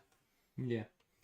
Fair enough. CV and Letter says Masha do better than Daniele Vanderonk. Yeah, I mean, I can't really understand why they've gone for Vanderonk today. I'd have had Marijan, given her performances this season have been phenomenal in a game of this magnitude. But Vanderonk still offered some decent creativity. So, but again, I can't believe she missed that chance in the 6th minute. But that's just a player that's not played a lot this season. Yeah, it just overcomplicates it. It's one of those where it's such a good opportunity and you're so close to the goal, you just have to try and hit the target, rather than she's trying to stick it in the bottom corner between Zinsberger and the post. Don't try and place it. Just smash it past her. Keep it low. Keep it down. Don't smash it over the bar, but just get something behind it, because from that angle, from that range, you're so close to the goal where if you put enough behind it, doesn't matter what the goalkeeper does. You will score. Riley, welcome back to the stream with the usual pessimism. Good to see. Alyssa Beauty says, Russo makes something out of nothing. Frida looked a bit discombobulated but sharp at times. I think that's the biggest thing with Frida Marnham is, I think she really should have headed home, and a lot of people will look at that miss and that will be how they frame her first half. But especially in the early stages, she was working really well in those pockets when Arsenal were coming forwards. The problem is Arsenal just haven't really come forward. The only time they have is when it's a bit more transitional, when they are breaking or at set pieces. But I think in those first 10 minutes, there was 2 times where she just picked up the ball and got a shot away, and that was really important. A blocked shot and a saved one. Yeah. But that's really important, just testing the goalkeeper in those sorts of areas, and we've not really seen anyone else do it for us. That's the only shot on target of the game. Yeah, I think we're at a point there where after the first 2 shots in the header, Arsenal had 3 shots, and they'd all been from Frida Marnham because she was getting involved and getting those shots away, and that is something that could massively help the Gunners in the second half. Now, I like this from Arsenal, where it's personal. All 11 Lyon players are out onto the pitch, ready to go. Arsenal, though, it doesn't matter, not too much, it's not like raining or anything, but Arsenal just delaying and coming out of it later. Maybe they've had a massive team talk. I'd expect there's a bit of a team talk because they need to step it up. Alyssa says, did you talk about the McCaabe pen? What do you think? In my opinion, if the ref gave a free kick outside the box, he should have given it inside as well, but I'm a biased Arsenal fan. Yeah, I don't think it's a pen. I think it was really pathetic from Katie McCaabe. I don't think there's no intention from Aguilera. The difference between the one outside the box on Mead, I assume is the one you're talking about, and the one inside the box is that Vanderonk just comes in and elbows Mead in the ribs. With the one in the box, the penalty shout, McCaabe just backs into Aguilera and throws herself on the floor. She's trying to win a pen, and it's the type of thing you'd get away with in other competitions. You get that, in the League Cup, FA Cup, in the WSL, in competitions where there isn't VAR. The ref's more likely to give that with the Lyon flags for it. In this competition, though, you've got better officials and VAR in operation. You're not going to get decisions like that go all the way. Yeah, it was one of those. McCaabe initiated the contact. She knew what she was doing. Big 45 though coming up from both sides. Indeed, and it'll be Lyon to get us back underway from the middle. It is Mathieu Dumornay waiting for the referee's whistle. She checks that all's in order now. We'll blow her whistle, and we are. Oh, and Marnham's gone too early. Kills the suspension, Frida Marnham. Now we're underway though here at the Emirates. It's 1-0 Lyon at half time. 45 minutes. For Arsenal to try and find a goal, or for Lyon to try and add to their tally. Catley now back to Zinsberger. Lyon went long from the off, and it's in Arsenal's possession. Williamson. But that says a lot about where Lyon are going to find the joy. And there we go, because Williamson tries to play an ambitious ball to McCaabe. Diani picks it up. Some good defending there from McCaabe as Diani couldn't really get the ball under her control. But we've seen it all game. Lyon don't want the ball, because Arsenal's biggest threat is themselves. Yeah. And they keep giving the ball away in decent positions, and Lyon are making stuff from it. They're creating opportunities from those. Yeah. That's the Arsenal. obviously a lot of people want Arsenal to go on and win this game and come out and score, but you have to be reasonable in these kind of games, because if they go for it too much and end up conceding a second or a third, they put themselves out the tie. So if from an Arsenal point of view, 1-0, it leaves you with work to do, but it's not a terrible result in the grand scheme of things. But if you go for the game and you end up losing 2-0, that puts you in it's a much tougher position to come back from. Yeah. So I do think that Arsenal have to be careful here. They want to use the Emirates, want to use that home advantage. First legs are always really hard to get right, because when you are losing when you're in the position Arsenal in right now, do you go for it and try and equalise? But with that, you risk losing by further goals. Here's Heaps. Ball played forward, looking for the run of Chawinga. Dumornay will try and pick up the scraps. It's Fox that gets there first, though. Now Selma Batcher. Vanderonk, Egarola. Pass back to Gilles under pressure here from Arsenal, and Marnham will pick it off. Here's Ford. Starts a drive with it. Good tackle there from Egarola if she gets across well. Really Arsenal throwing on this near side. McCaabe goes backwards, of course. I don't know why Arsenal are insistent on going backwards when they have the ball in a decent position. Because you can be reserved, but still move the ball forwards. Now Little. But they're just allowing Lyon to get back into their defensive shape. Yeah. So then they become really difficult to break down, obviously. Here's Caldente. Ball out, an ambitious ball towards McCaabe. McCaabe unable to get there. It's the right sort of idea. Thing is, we spoke about game changers. And we, mentioning how Mariana Caldente can completely change these kind of matches. I think she's probably one of the worst players on the pitch. It's been Calente's worst performance in an Arsenal shirt this season in the biggest game of their season. And it's really surprising to see a player who thrives in these big matches, in that high pressure, really struggle today. Well, it's not a position she's familiar with. Yeah. Yeah, she's played in these sorts of matches before, but she was never asked to play in the base of the midfield at Barcelona. No, that is true. Okay. And they've put one of their best creators too deep to have an impact today, because she's not making runs into the pockets. She's sitting deep and recycling the ball. Yeah, because when she's played in the pivot in other games against other oppositions, She'll push up. Yeah, but she's just too deep. And that's for giving it to Lyon throw. So Arsenal not happy about that. Good touch from Slagers. Carpenter. She's have herself on Renee Slagers. She's still young enough. Put herself to at play. left back at this Sadly. rate. Even from a neutral point of view, it's getting a little bit frustrating just watching McCaabe shoot Arsenal in the foot. Sometimes. Williamson. Little. Here's Caldente. Shuffles past Vanderonk, now out to Fox, and Arsenal come down the right-hand side. Mead. Looks to take on Selma Batcher. Now drives inside. That's brilliant from Fox there. That run from Fox opens up the space for the pass inside to Little, and of course it goes backwards. They've put themselves in a really good position there. The space opens up. Little had options in front of her. And then by the time she made a decision, Lyon have got out to her and she's forced backwards. Yeah. Chawinga up against Mead. Mead takes a chunk out of her. Chawinga will just keep running with it. Now Lindsay Heaps battles with... Good from Little. Really good from Little, yeah. Gets her body across and just deals with it. Again, though, the pass goes backwards there from Arsenal, but it's not that it's gone backwards. It's gone so far back. It's gone past Williamson, so she has to run a few yards to recover it. Ball poked through the lines. Russo will try and get there. Dealt with by Sombath. Now Endler will send it forwards. Good control in there from Kim Little. Now Arsenal can play. Mead, Ford. On this right-hand side. Goes inside now to Little. And Little, just the touch isn't good enough in there and almost loses the ball. Does well to recover it. Now Williamson. Williamson very high here. Nice combination between her and Mead, though. Then Williamson's ball inside isn't good enough. And now they'll look to break Catley with a crucial intervention with Williamson out of position. Fox and Marnham, nice combination. Ball in from Fox is blocked out for an Arsenal corner. What we've seen, though, Arsenal switch from going down the left-hand side to the right-hand side, and that combination between Fox and Mead has been much more successful than anything we've seen from McCaabe so far. Yeah, but that Fox is doing really well, making that beyond run. That one there with her and Marnham, but as you say, we've seen it a lot with her and Mead. That inside run and it's really good from Fox. But it's also the selfless run. The Yeah. runs in behind where she knows she's never going to get the ball, but she drags players with her, and she opened up the space for me to play a pass into Little. And if Little was alert, that would have gone into the box. McCaabe going to take this corner.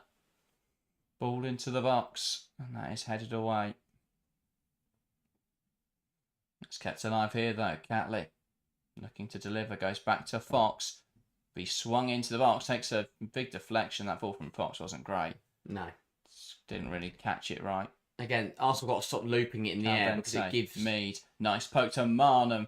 Turns and shoots. It's fallen to Ford out. Well, Rousseau blocked off the line and cleared away by Lyon. And Marnham just takes a shot and it causes pandemonium because there's a loose ball in there and Ford manages to get there and it causes chaos. It was a terrible shot. McCaabe out of position. Caldente's got to catch up to Dumornay now. Dumornay ball into the box, dealt with by Catley out for a corner. McCabe's out of position there on the ball, and her pass is so bad she loses it, and then she's 15 yards out of position. But what a block this is! As you say, brilliant from Marnham. Just the shot's awful. It's but terrible. The difference is it just gets the ball into this corridor of uncertainty. Ford gets there. Really it's smothered by Endler. Rousseau gets there. It's blocked brilliantly by Damaris Egarola. Ford, that is superb, but what a save from Endler. Right. What a save that is. And then Rousseau should have done well to beat 3 players who are lining up behind Endler to get a block on it. You make something from half an opportunity and Christine Endler's there just to snuff it out. Just take one in the face. It's on now with this corner. Selma Batcher goes short to Dumornay. Dumornay up against Mead. It'll go to the edge of the box to Chawinga, who's got space to shoot. No one getting out to her. The shot's awful. Batcher now. Ball in towards the far post. Headed away by Williamson. Chawinga. Flick there in behind. Diani trying to get there. Russo will win it. Oh, Diani does well. Ball chipped into the box. Hooked away by Little. Now it's Dumornay to Batcher. Batcher across now, and Lyon have got no one back here. Caldente plays it in behind. Big chance for Arsenal. Endler off her line quickly and sweeps it up well. Every time you think you're in, Christine Endler's there to stop you. But The camera pans as a big blue object running towards the ball. Here's Mead. Lyon are open at the moment. Oh, what is that from Mead? Beth Mead's really struggled today. That is a terrible ball. Brilliant for Christine Endler, though. Yeah, it's absolutely superb goalkeeping. Just gets out and beats Ford to it. But Lyon's defence in 3 moments there was out of position, massively out of position. Yeah. And Arsenal just got the decision wrong on every moment. But this got game's away with it, open. because There's a chance here for us. Lyon became open because from that corner, but they did so well from that corner because they did the same routine that Arsenal have done, but they just moved the ball quicker and it caused so many more problems. We didn't It helped that no one from Arsenal that got is true. out to Chawinga. Yeah. When it's Little, Lyon are pounding after. Yeah. And Little caught in possession, but gets away with it. May not get away with that one, though. Dumornay swiped out by Catley. And Lyon still coming forwards. Heaps taken out. Diani will try and get there. It's called for a foul with 3 Lyon players down in a heap. I have no. It's messy. It is so messy. From Arsenal, Little will receive the first yellow card of the game. But I have no idea what they're doing. Kim Little deserves the yellow card because it's her fault that she puts Arsenal in that position. She then committed 2 fouls after that. She nearly loses the ball here, and then she plays a terrible pass to Catley, who Catley then has to take out Dumornay. And Little wipes a heap. And that's just ridiculous. Little has put her own... people will say that's a great captain's tackle. She takes one for the team. But she has to take one for the team through her own doing. She made 2 mistakes. Yeah. She made a mistake. She just about got away with it and then decided to immediately try and give it away again to Dumornay. Dumornay is still down here.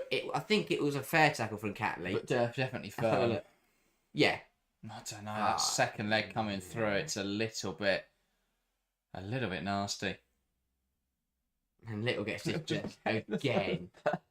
She nearly got dispossessed, got away with it, played a terrible pass to Catley, and then she got it back again, and then got dispossessed again, and then had to commit a foul. Because there's little Marioni need to change. They don't have that much time against this opposition. They need to move Yeah. Caldente higher. I'd take off Mead, put Caldente higher, switch forward to the right-hand side, bring someone into the pivot, probably Vouty. Yeah, it's moving too... Arsenal moving it too slowly, or they're not moving it at all, and they're getting caught on it. And it's massively costing them at the moment. Yeah. And again, it's gone from things like that, from where they're little losing the ball there, has gone from Arsenal building some pressure and Lyon are a little bit open to giving away a free kick in a really good place. And now you've got Heaps, Dumoulin and Carpenter all standing over a free kick from about 25-30 yards out, looking to double Lyon's lead. Montemurro just clarifying which foul was actually given here. Because there were a few options. Yeah. I like that though, because you just lip reading him. He's just like, so what happened here? And she explains it. And he goes, okay, that's cool. Rather than complaining again, he goes, yeah, fine, I'll take that. I mean, he has got the free. If he hadn't got the free kick, he might have not said, okay, cool. Didn't want him to go off, obviously, because she received treatment. But this is a brilliant chance with Lindsay Heap stepping over it for Lyon. You think you're going to hit the target here? Yeah. Knowing that if you're, depending on how good the strike is, you may have a bit of joy from it. Heaps takes aim. Zinsberger does well to get two hands behind the ball and save it. Now they'll look to break. McCaabe manages to win a throw. But it's being held well there by the Lyon player. Smart there. Like you not get booked there. That's right. It's a type of thing that, again, a referee who loves the rule book runs over and books the substitute there. Yeah, waste another minute of Arsenal trying to come forwards. Needs to be all over that. Fox. Great drive inside from Emily Fox. Gives it to Caldente. She'll carry it well as well now. Lovely stuff from Arsenal. Again, two individuals there who make a huge difference. That's a great chance. Mead heads over. Wow. Brilliant football from Arsenal. Caldente finally getting the ball down and using it. Lovely little drive. Plays a great ball out to... Who was it on the right-hand side? I couldn't work out... Because Fox had come in and Mead was in the penalty area. I think it's Frida Marno, isn't it?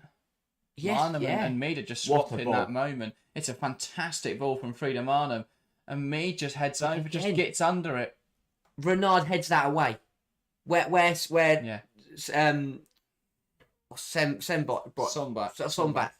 That's it. But Renard doesn't get there. That should be 1-1. Yeah. It's a great chance of Beth Mead. That's another one. Gets the technique wrong, heads over. If you had that on target though, at such close range, Endler's hard pressed to get there.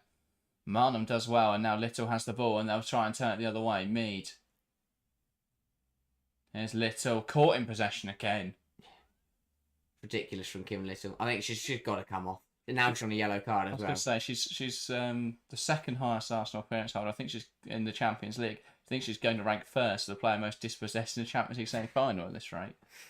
Just constantly giving the ball away. Back on that Mead header as well, similar to the Marnham one, what will be more frustrating for Arsenal as well is that standing behind both of them in acres of space ready to shoot was Alessia Russo, who in the form she's in probably puts both chances away. Obviously, you can't communicate that to either of them to say, you can't shoot, you duck, and I'll score.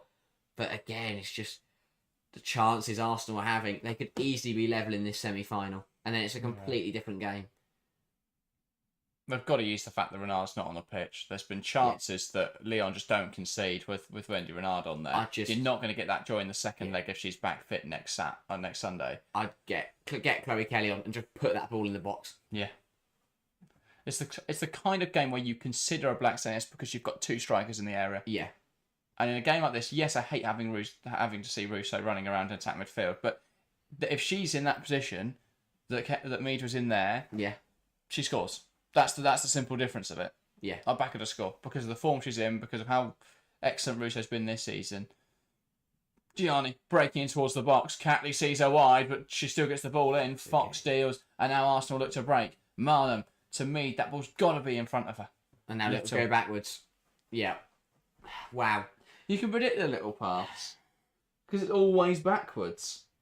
She's got options to the left-hand side there, Kim Little. She turns around and gives it back to Williamson. Another brilliant piece of defending by Fox today. It's a great header. Not only to win the header, but to get it clear.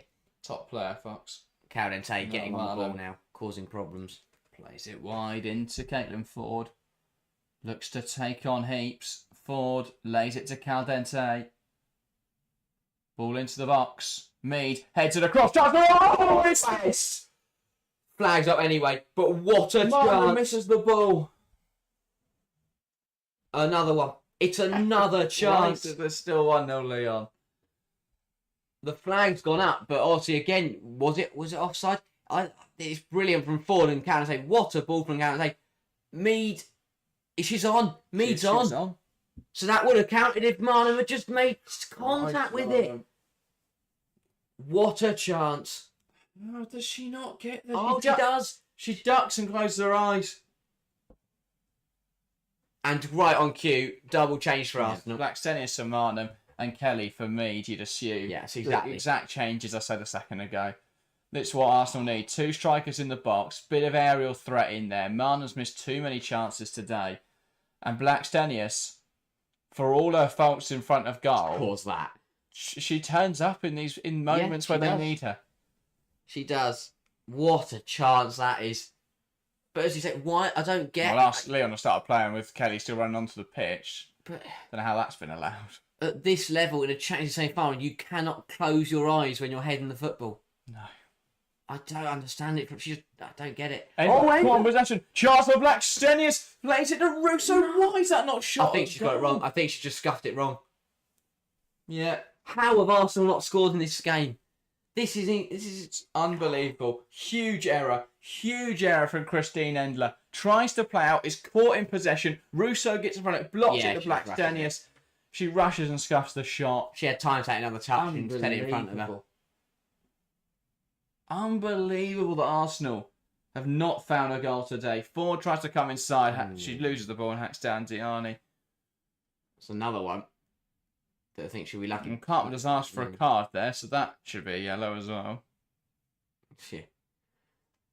And the problem is, yes, Arsenal are building pressure, but this is Lyon. If you don't take advantage, they will punish you at some point. Yeah. But how have they not scored in this football match? It is unbelievable. How many opportunities do Arsenal want in this game?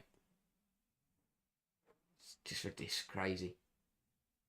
It's really not a good tackle at all from Kane. And she just swipes out at Diani. I mean, that's a yellow on its own. It's a yellow. I think Carpenter is correct in her calls. Yeah. That's a yellow, stand alone, let alone the tackle she put in the first half.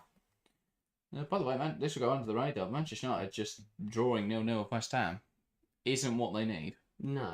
Is it over? It's about to be, 90th minute. Wow. And that will give City a little bit of hope. But now here come Lyon. Well done. McCaabe's done well there. Good defending. Again, when she's in position, she can win the ball back. Arsenal look to break. Plays it to Kelly. Good control. Of course, the ball goes back to Williamson. That's up the line now. Blackstenius. Nice touch. Can't turn though. Sombath holds her and that's a foul. Again, Renard doesn't do that. Renard will just win the ball. That's what they need to do. I like that because what's happened is Roos up there on her own. Gilles was dealing with, but because they've gone two up front, it's now player for player in that back line, and Blackstenius is gonna putting more pressure on Sombath, and I think once that's going to start to cause issues. Little almost dispossessed again with a blow on her back. There's a nice pass into Williamson. Now the ball out wide. Kelly going to be hard pressed to get there, and she can't quite. That's happened so many times today for Arsenal. Yeah. Those diagonal balls into the wingers. I don't know whether it's that the pass is over here, over the winger's not alert, but something's got to be changed. Also, yes, it will slow it down, but if you don't back it to get there, just use Fox as the middle player. It will slow the game down, yes, but it will mean you keep the ball on the pitch. Selma-Vacha. Arsenal quite like slowing the game down. Yeah. As far as they're not doing that. Arsenal will believe that they can get at least, but the problem is because they haven't scored yet, they'll do well. Yes, they could still draw this game, but they could easily be 2-1 ahead by now and pushing for more. Ford looking to take on Carpenter. Takes it round her and Carter gets back in, out now for a corner. It's a really good tackle. Caitlin Ford's looked really lively today. Really good. But Arsenal got to use the crowd now. 25 minutes. They've been building pressure. over the last 10-15 minutes, they've got to start to use that. They've made the changes. They're going for it. And they've got to back themselves to get a couple goals here at least. Kelly. Over this one then. Ball into the box, and it's again. Wow. Endler misses it, and Williamson can't get there at the back post. Again, it's not taken advantage of. When one of the best goal kickers in the world comes out and misses a punch, you have to score. Endler's made high-profile mistakes in this game. I mean, she's also bailed them out at times, Lyon, but she's made high-profile mistakes that haven't been punished at all by Arsenal. If I was an Arsenal fan, I'd be very frustrated right now because their side should be winning this match. 25 minutes to play. Lyon readying a change here. Daniele Vanderonk coming off the pitch, going Measuri on in her place, I believe. Whereas Snyder, with the chances Arsenal had, they could easily, at the moment, be taking a 2-1, 3-1 win back, into the second leg. That's just not happened. And they've got to be careful because all it takes is one Lyon chance and suddenly it's 2-0. And then that is very difficult to come back from. Yeah. But yeah, still 24 minutes to go. And still Arsenal are the better side. Nice idea from Kelly there to try and turn around it. She's giving that away there. Because I'm not sure it's a foul, but she stops. Yeah. And that makes the liner make the decision for her. Yeah, referee doesn't give it. Referee didn't give it initially. And then it wasn't until Kelly started running away that the lineswoman went, well, hang on, I think that's a foul. It's really smart what Kelly does try and go around the ball. It's a 50-51. Kelly stops though. Yeah, and then the liner goes, well, hang on, if you're not going to give it, I'm going to give it. But the ref wasn't going to give that. But yeah. It's not great from Kelly, to be honest. No, I think it is a foul. Just about. It's one of those clumsy ones, so they're both just competing for the ball. I think she gets it slightly wrong. Again, though, Arsenal still causing the problem, still putting the pressure onto Lyon. That's a great knock from Batchat. But Arsenal dealing with it well. Little does well to recover possession there, rather than give it away. Kelly was caught there. Yeah, we're giving a free kick. No, that is silly. That is really silly from Batchat because Williamson was almost caught in the corner. Kelly's played the ball back. There's going to be a conversation had between the referee and the Lyon fullback, and that is that will not happen again. That was silly because, as you said, Williamson was under the cosh in the corner.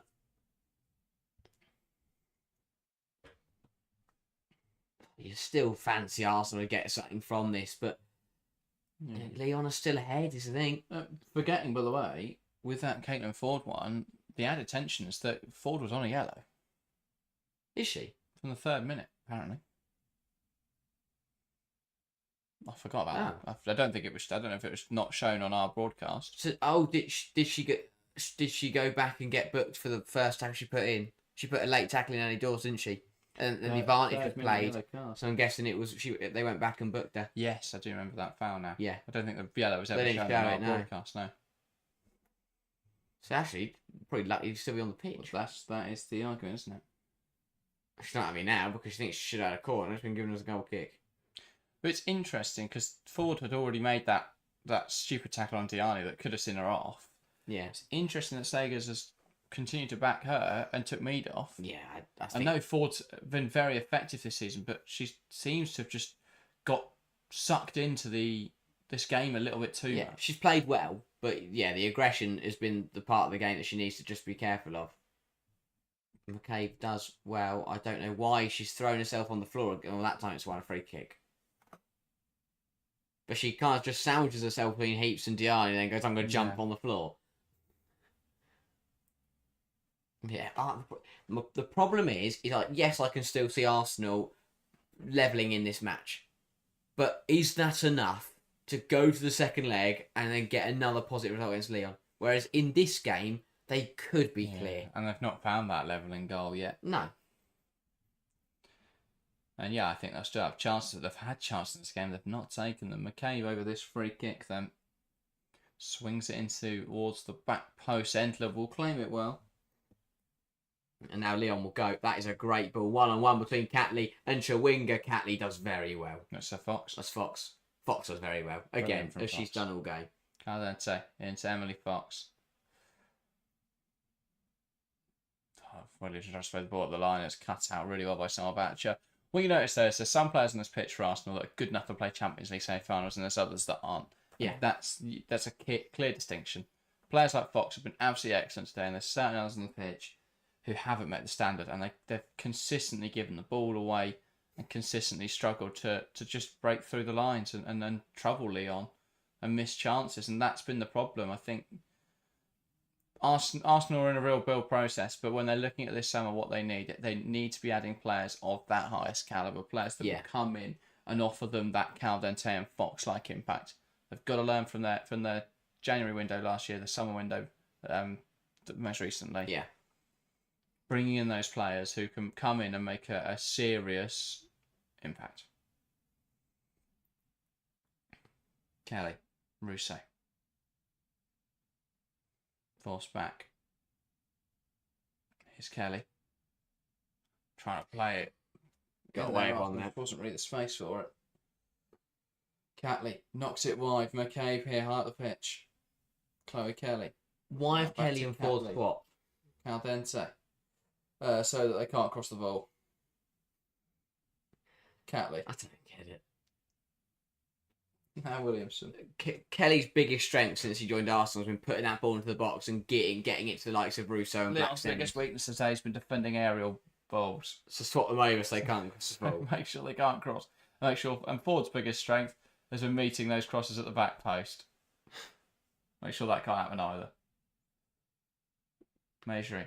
Crazy. And then Lyon will look to break. Ball towards Chawinga. Cut out in the air well by Leo Williamson's played well. Little. Now Fox. I don't think Lyon have been phenomenal today. No. I really don't think they have.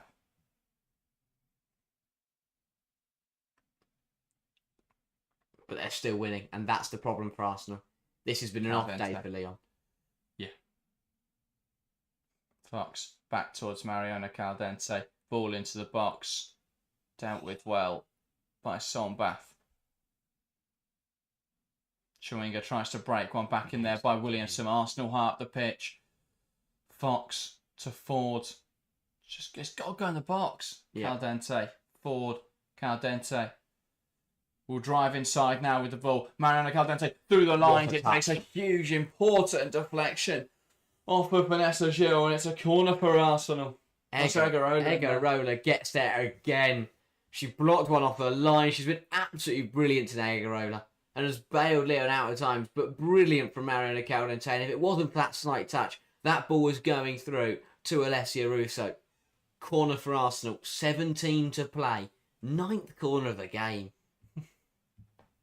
Surely this pressure is going to amount to something.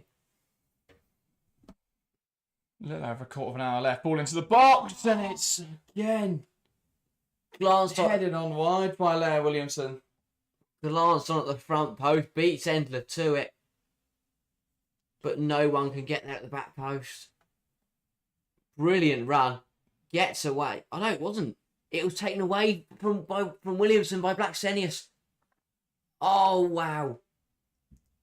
Williamson shrugs off her marker, runs free, makes the run, and Blacksenius flicks it over her. In that sort of position, you expected that to just be headed home. Yeah. Wow. Anyway, Lyon with Endler now. Well, we're looking at something. I think. Yeah, I think that's what the stoppage is for. So VAR. They're having a review of something, I think. Checking a potential. Or it might be a sub actually for Lyon. Maybe. I thought the referee had a finger to the ear. Yeah, potential penalty check for Arsenal. It's going over to the monitor. Oh, no idea what this is. They haven't shown us anything. But this is big. So it was following that corner. So we're probably looking at a potential push or a grab. And the fact it's going over to the monitor is usually a great sign. Where is any sort of visuals? I'd love to see what we're looking at. No communication. Here we go then. It's Endler not meeting the ball. It's Christine Endler. Did she punch Williamson? Yes. Catching Williamson not meeting the ball. That is a penalty. Yeah. That is a stonewall penalty. Endler comes for it, misses the ball, connects with the player. And I think that's what's going to be given here. Unfortunately, Design's broadcast is struggling. It's a penalty for Arsenal. And that is so clumsy from Christine Endler. She's booked with a foul. And Arsenal will now have an opportunity to draw level from point-blank range. Wow. Massive From the moment. penalty spot. And again, Endler's made some big errors in this game. Huge errors. Arsenal have not capitalised. They've got to capitalise here. And she's got it wrong. And Endler's still mouthing up. Yeah. But She's in trouble here. Yeah. I thought that was the way she was moving towards her. I thought the referee was looking at She's it. I'm coming back. Because Endler kept shouting. But again, we speak about... Endler's furious, but she's got to calm down. We speak about that run from Williamson. Yes, she didn't get onto the ball, but it causes things like that. And now, a massive moment of this game. Is Kelly taking? Could just be holding the ball. Surely. Surely this goes to Mariona Caldente. Surely. You'd assume so, yeah. Endler needs to calm down for this penalty because she's still mouthing off. Well, she'll also go get on her line because the referee's going to book her for that. And now Salma Batch is in the way, and they're not happy about that either. Kelly is taking? She's just not good. And it's Mariona Caldente from 12 yards. This is huge. Absolutely massive moment for Arsenal. And when it matters most, a player who is very experienced on this kind of stage is going to step up for Arsenal. Mariona Caldente from 12 yards here at the Emirates Stadium. 40,000 people hold their breath. Referee checking the penalty area will now blow for the penalty from 12 yards. Caldente steps up and coolly dispatches of the penalty. It's Arsenal 1, Lyon 1. The Emirates will erupt and Arsenal are level and belief restored amongst the Gunners fans. A clumsy penalty conceded by Endler, slotted home by Mariona Caldente, and Arsenal are level. Huge, huge moment in this tie. Cool, calm, collected Caldente, no less than Arsenal deserve in this match. They have put Lyon under huge pressure in this second half. We've seen big chance after big chance go to waste, but Caldente from 12 yards, with the experience on her shoulders, was always going to bury that. What a penalty that is. Right into the bottom corner, and the Arsenal fans are twisting and they're shouting. What Caldente scored. Not only to send the goal get the wrong way, but even if Endler had gone the right way, she wasn't going to get there. That is a brilliant, brilliant penalty from Caldente, and Arsenal are level. And with 12 minutes to play, they've got to back themselves to find a winner. That is a crucial goal in this tie. Diani tries to bring it down. One back in there by Ford, and Ford will drive forward. Renewed belief in this Arsenal team. Foul from Diani. Arsenal free kick just over halfway. I don't know why Lyon are still playing. Let's just keep playing. No, Lev doesn't notice. Caldente on to 6 goals now. Level with Russo and Diani. Yeah. Still everyone, though, behind Claudia Pina. Shock. Wow, that's a big moment. Ball in behind. Chance of Blackstenius gets the control right, brings it under really well. Great hold up. Now Ford will dart inside. That's clumsy from Vanessa Gill on the edge. How the referee has not given that is beyond me. How's that not a foul? Ford's been cleaned out.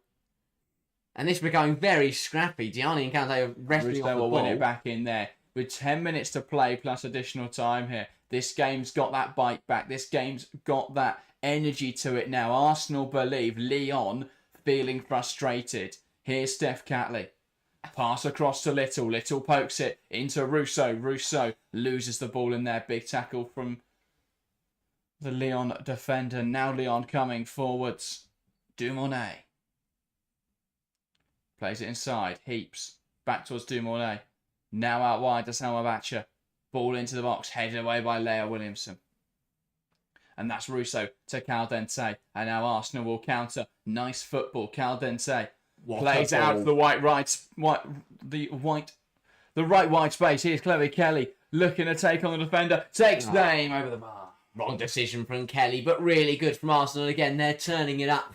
And they're doing brilliantly to go from that defensive attack. Williamson with another brilliant header. She's been absolutely superb. For us, Caldente, what a ball that is. Outside of the boot, into the path of Chloe Kelly, who just makes the wrong decision. Yeah. Does the right thing to try and burst past the centre half, but rather than shoot, just got to cross it in. This is the one where Ford slips it past Gilles. Gilles just takes her out, and the referee waves play on. Brilliant from Ford. There's an outstretched leg. It's a foam wall. No way near the ball, Vanessa Gilles. Yeah. No idea they've got away with that one. But yeah, and then Kelly got to take on Sombap in there. Yeah. But that Arsenal goal, because Arsenal were going along, keeping the pressure on. It was building. They've got that goal, and now they've got everything going their way.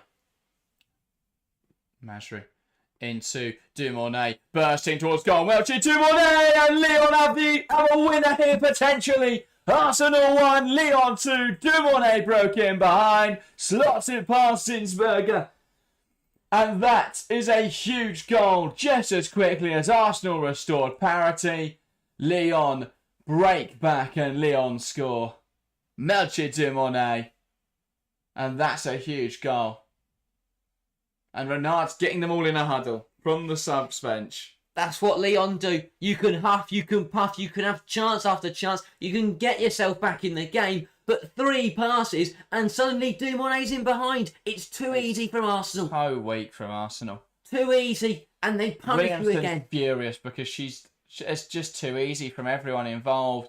She stepped up to try and deal with the ball coming into Lindsay Heaps in there. Heaps was able to play a bounce pass and they didn't bypass her quite easily. The ball's then into Dumornay, who's wriggled between Fox and Catley. And between the two of them, someone's got to stop her in there. They don't, and she slots it past Zinsberger like there's not even a goalkeeper in the net.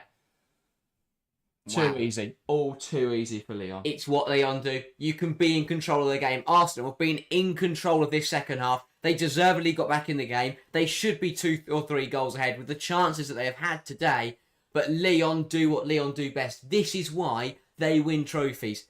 Because even when they're not at their best, they still find ways to get results. Double change for Arsenal. Victoria Pelova and Leah Valti coming on. They want some midfield control. Mariana Caldente, a player making way, and I think the other was Kim Little. I think was it Russo? Oh, Russo. That is... Okay, Caldente moves higher. Russo off. And... Little off. No. Valti didn't come on. Oh, right. Valti's ready. She just stood there.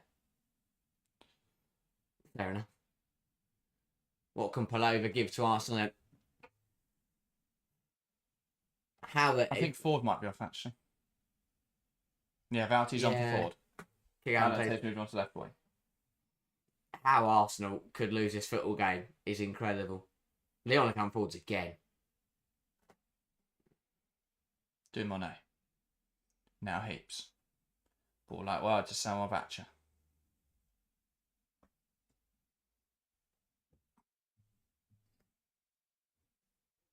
And now suddenly it's Lyon ones on the ball. Lyon who are pushing for a third. How football can change so quickly sometimes. Gilles. That's almost cut out in there by Caldente. Falls to McCaabe. McCaabe now to Valti. Back to Caldente. Tries to work it towards Pelova. One back in there and chipped out for an Arsenal throw. That's kept alive by Diani, but she's deemed to throw McCaabe on the floor. Yeah.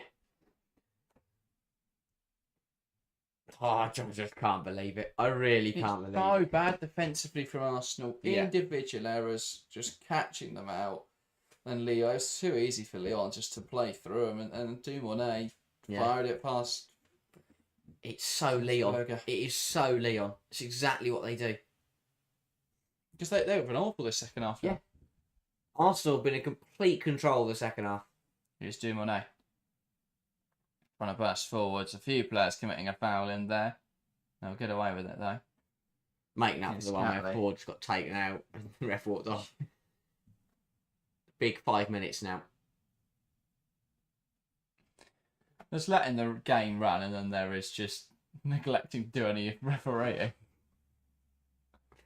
I mean, even the penalty shout, I think Phil said it in the chat, but I missed it. But I think it was Phil who said it. But it's just like, we literally needed a player to be punched in the face, and even then the ref still didn't see it, but VAR did. Or some words to that effect. That's why VAR did it, because no one saw that. We watched that replay from Russo's Yeah, run, from Williamson's run, and we just didn't see it. Because the focus, but I guess the focus of everyone there isn't on Williamson. It's why didn't Williamson get the ball? It wasn't, why has Williamson just been punched in the face? Oh, wow. Phil says not individual errors for me. Renee set up with no midfield base. It's been an issue since minute 1. I agree with that as well, but it's still moments come down to individuals, and I still think there's been mistakes from players today that have cost them. I do agree they've been put under more pressure than perhaps they should have been because of the setup. But I still think there are individuals that perhaps aren't at the standard for Arsenal have created enough chances today. Naive today from Slavers. But Arsenal created enough chances today to win this game. That's the thing. Make sure he breaks into the box. That was clumsy in there from Valty, but she'll get away with it. Close one. Now pull over to Little. This is still... Why does Little always go backwards? You can play forwards. There's a great ball out to Kelly there that's on, and she goes back to Williamson. And then Arsenal have to play themselves into trouble and get away with the fact that Batch has taken a horrendous touch and win a throw. What's the aim there? Where are they going? I don't get not it. Good enough. Yeah, Arsenal have had enough chances to score 3 or 4 today. Yeah, here's Catley. There's still time for a goal. Yeah, which completely changes the complexion of the tie going into the away leg. Because if they're behind going away to Lyon, I find it really difficult to envision a way that Arsenal get back into the game. Diani can't quite keep that in touch. Got away with it again though, because McCaabe's out of position. If Diani brings that down, she's running down the line again. But yeah, that's the thing, is that a goal does change this for Arsenal. Even a draw for me would feel like an unfair result because they should be winning this game. But the fact that they're 4 minutes away from losing is just ridiculous. Yeah. I get you more control, but why are you bringing off Russo and Ford when you've just conceded and gone 2-1 down? I don't get that.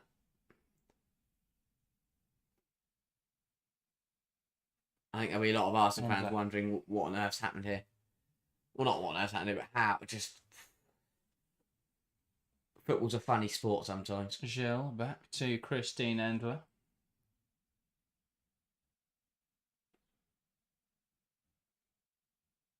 Nice from Little. Little out to the right-hand side now. Here is Fox.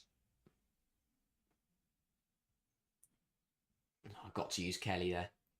Now Leon will play. Egarola. Batcher. Mejri. Back out to Selma Batcher. Mejri. Plays a forward pass. Here's Ada Hegerberg. Really good from Williamson, and will not win our side a throw. I think the broadcast has been really poor today from today because we've not seen any of the subs pop up. No. We didn't see a yellow card for Ford. Yeah. Yeah, we didn't see the penalty for a bit. We watched just Endler just stand there waiting to take a goal kick. Yeah. The graphics on screen, the lack of showing important stuff, needs to be more investment in the broadcast at this level.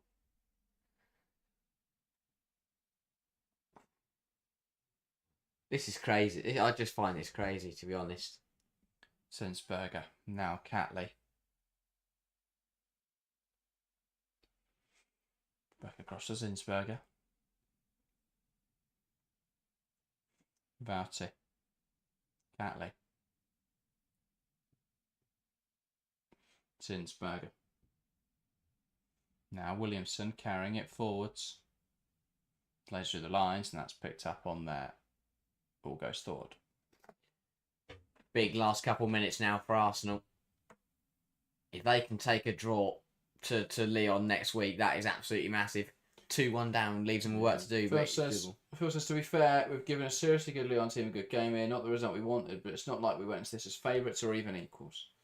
I agree. I think that when you look at a game like this where Arsenal were so much better than Lyon for large portions of the game, and they didn't take their chances, and then to concede in the manner that they have, I think it's...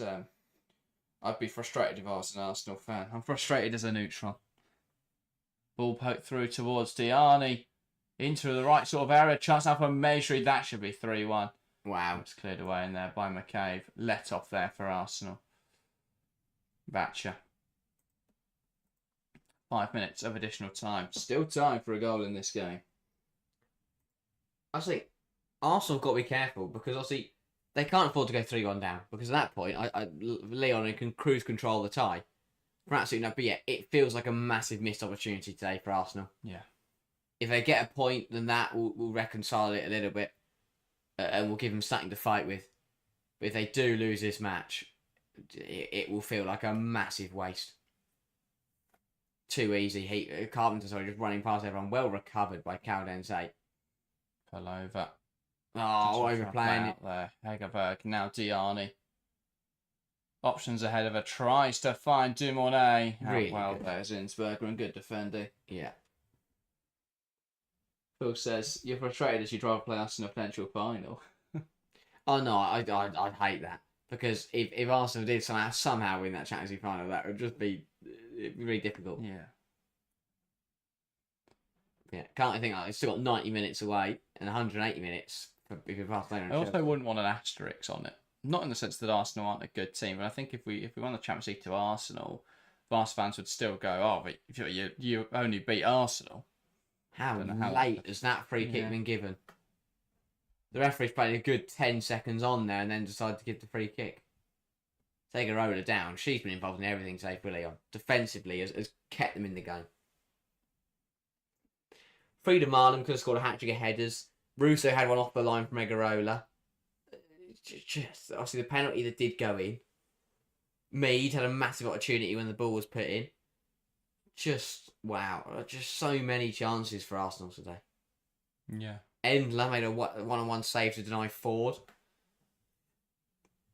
The one where Endler passed it to Blackstenius and was Just miles off a line and Blackstenius scuffed it. Yeah, Diani coming off now for Lyon, looking back at that first goal, which feels ages ago that this goal was hitting the back of the net. Could Zimsberger come out there? Yeah, definitely. Because if she was higher and she had to drop into position to get onto the goal line. It's a tight angle, and if you come out, you make it tighter. If she dinks it over you, your centre half might recover. And we spoke a bit about Vanderonk and the loss of not having her. I think with both of the goals today, there's a chance Vanderonk gets to both of them. Definitely the second one. Dumoulin was right in front. It was difficult to score there. It's one of those where it doesn't change the tide. It's not one of those things where you blame her for it. But no. On another day, yeah. But it's just that small loss in quality.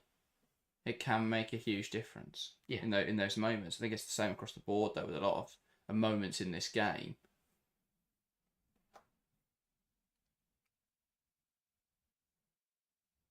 He tries to play it through a crowded part of the pitch. Not exactly going to come off. Still battling for it, though, with Palova. Now Meshri. Push to the legs of Caldense.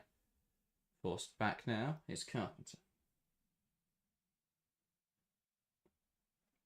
Someone says, do you think we can come back from this? Absolutely, football's football. Anything can happen. Arsenal win the second leg 5-0. It's not impossible, but it's going to be very difficult. Lyon are a very good side. Playing them at their place, even more difficult. I think if they keep it at 2-1 in this last minute or so, it's very doable. Well, they need a goal, and suddenly we're going to extra time. Yeah, exactly.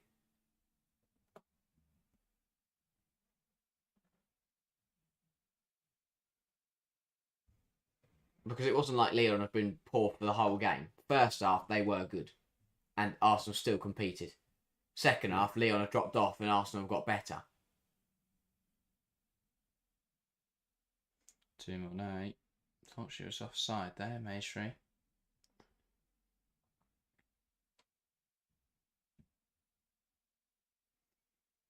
Really messy in the corner. And out for a Lyon throw. But to be fair, which way it went. If you're Arsenal, you at this point with Lyon with the ball in your own half, you just want to keep it at 2-1. Nothing stupid. Just clear the ball. Don't overplay it, and get the work done next week. Yeah. Flag up. That's it. Not quite yet. They'll play it quickly now, Arsenal. Zinsberger.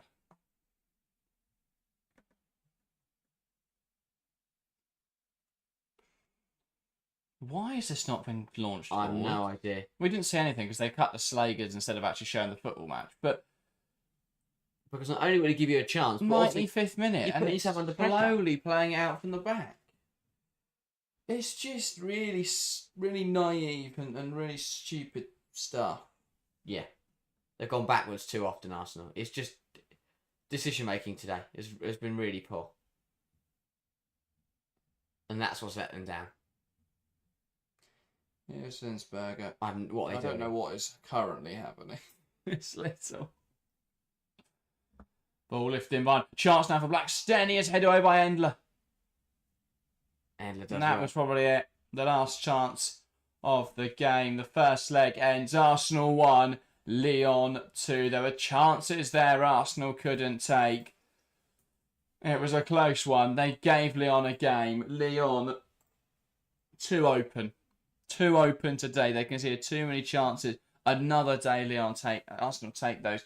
Arsenal, though, just couldn't take their chances today. Yeah, Arsenal will be frustrated. They'll feel like that's a missed opportunity to come away with a draw. Let alone to come away with a win, let alone a draw. But a loss, it's still doable. It's only one goal in it. It's exactly what we expected. We knew it would be tight no matter what. It's a tough ask, but they're still in the tie going to Lyon. Yeah. And I think that is an important thing to remember. This is a two-legged affair. There's still every chance Arsenal will give them a game next Sunday, but it's a very difficult job now for Arsenal. It is. But they'll be frustrated by this, but they'll take that and they'll use it, and they'll take from this performance a lot of positives, like the fact that if they do next week, if Lyon aren't on their day, they know they can create chances. They know they can put Lyon under pressure and really try and cause them some problems. Emily Fox has got herself a Lyon shirt, so that's her task sorted for the day. Maybe she's moving. Oh, rumours. No. But yeah, it was a good performance from both. Lyon probably better in the it was an even first half. Arsenal though much better in the second half. Will feel like they should have won the game, but it still hangs in the balance. They've still got a good chance going into next week, but favour is really with Lyon now, as the 8-time winners will take a 2-1 win home. Yes, indeed it is. Anyway, we will be back tomorrow for Barcelona versus Chelsea, so please do join us there. It's going to be a very good game, and we will be at least we'll be sporting a Chelsea shirt, so do excuse any bias tomorrow. But yeah, Arsenal, they fought hard today, didn't quite get the result of the line. Lyon, big performance. They'll meet again next Sunday. That, though, is everything. I hope you have enjoyed today's stream. Thank you for the nice messages. Felice says a good stream as always. Ryan says don't forget to like and subscribe. Indeed, if you haven't left a like, you haven't subscribed to today's to the channel, make sure to do so. If you're new, massively helps us out. As I say, we'll be back tomorrow, 4:30 for the 5 o'clock kickoff as Barcelona take on Chelsea for the third successive year at this stage of the competition. That knows everything from us today. Thank you guys very much for watching, and we'll see you next time.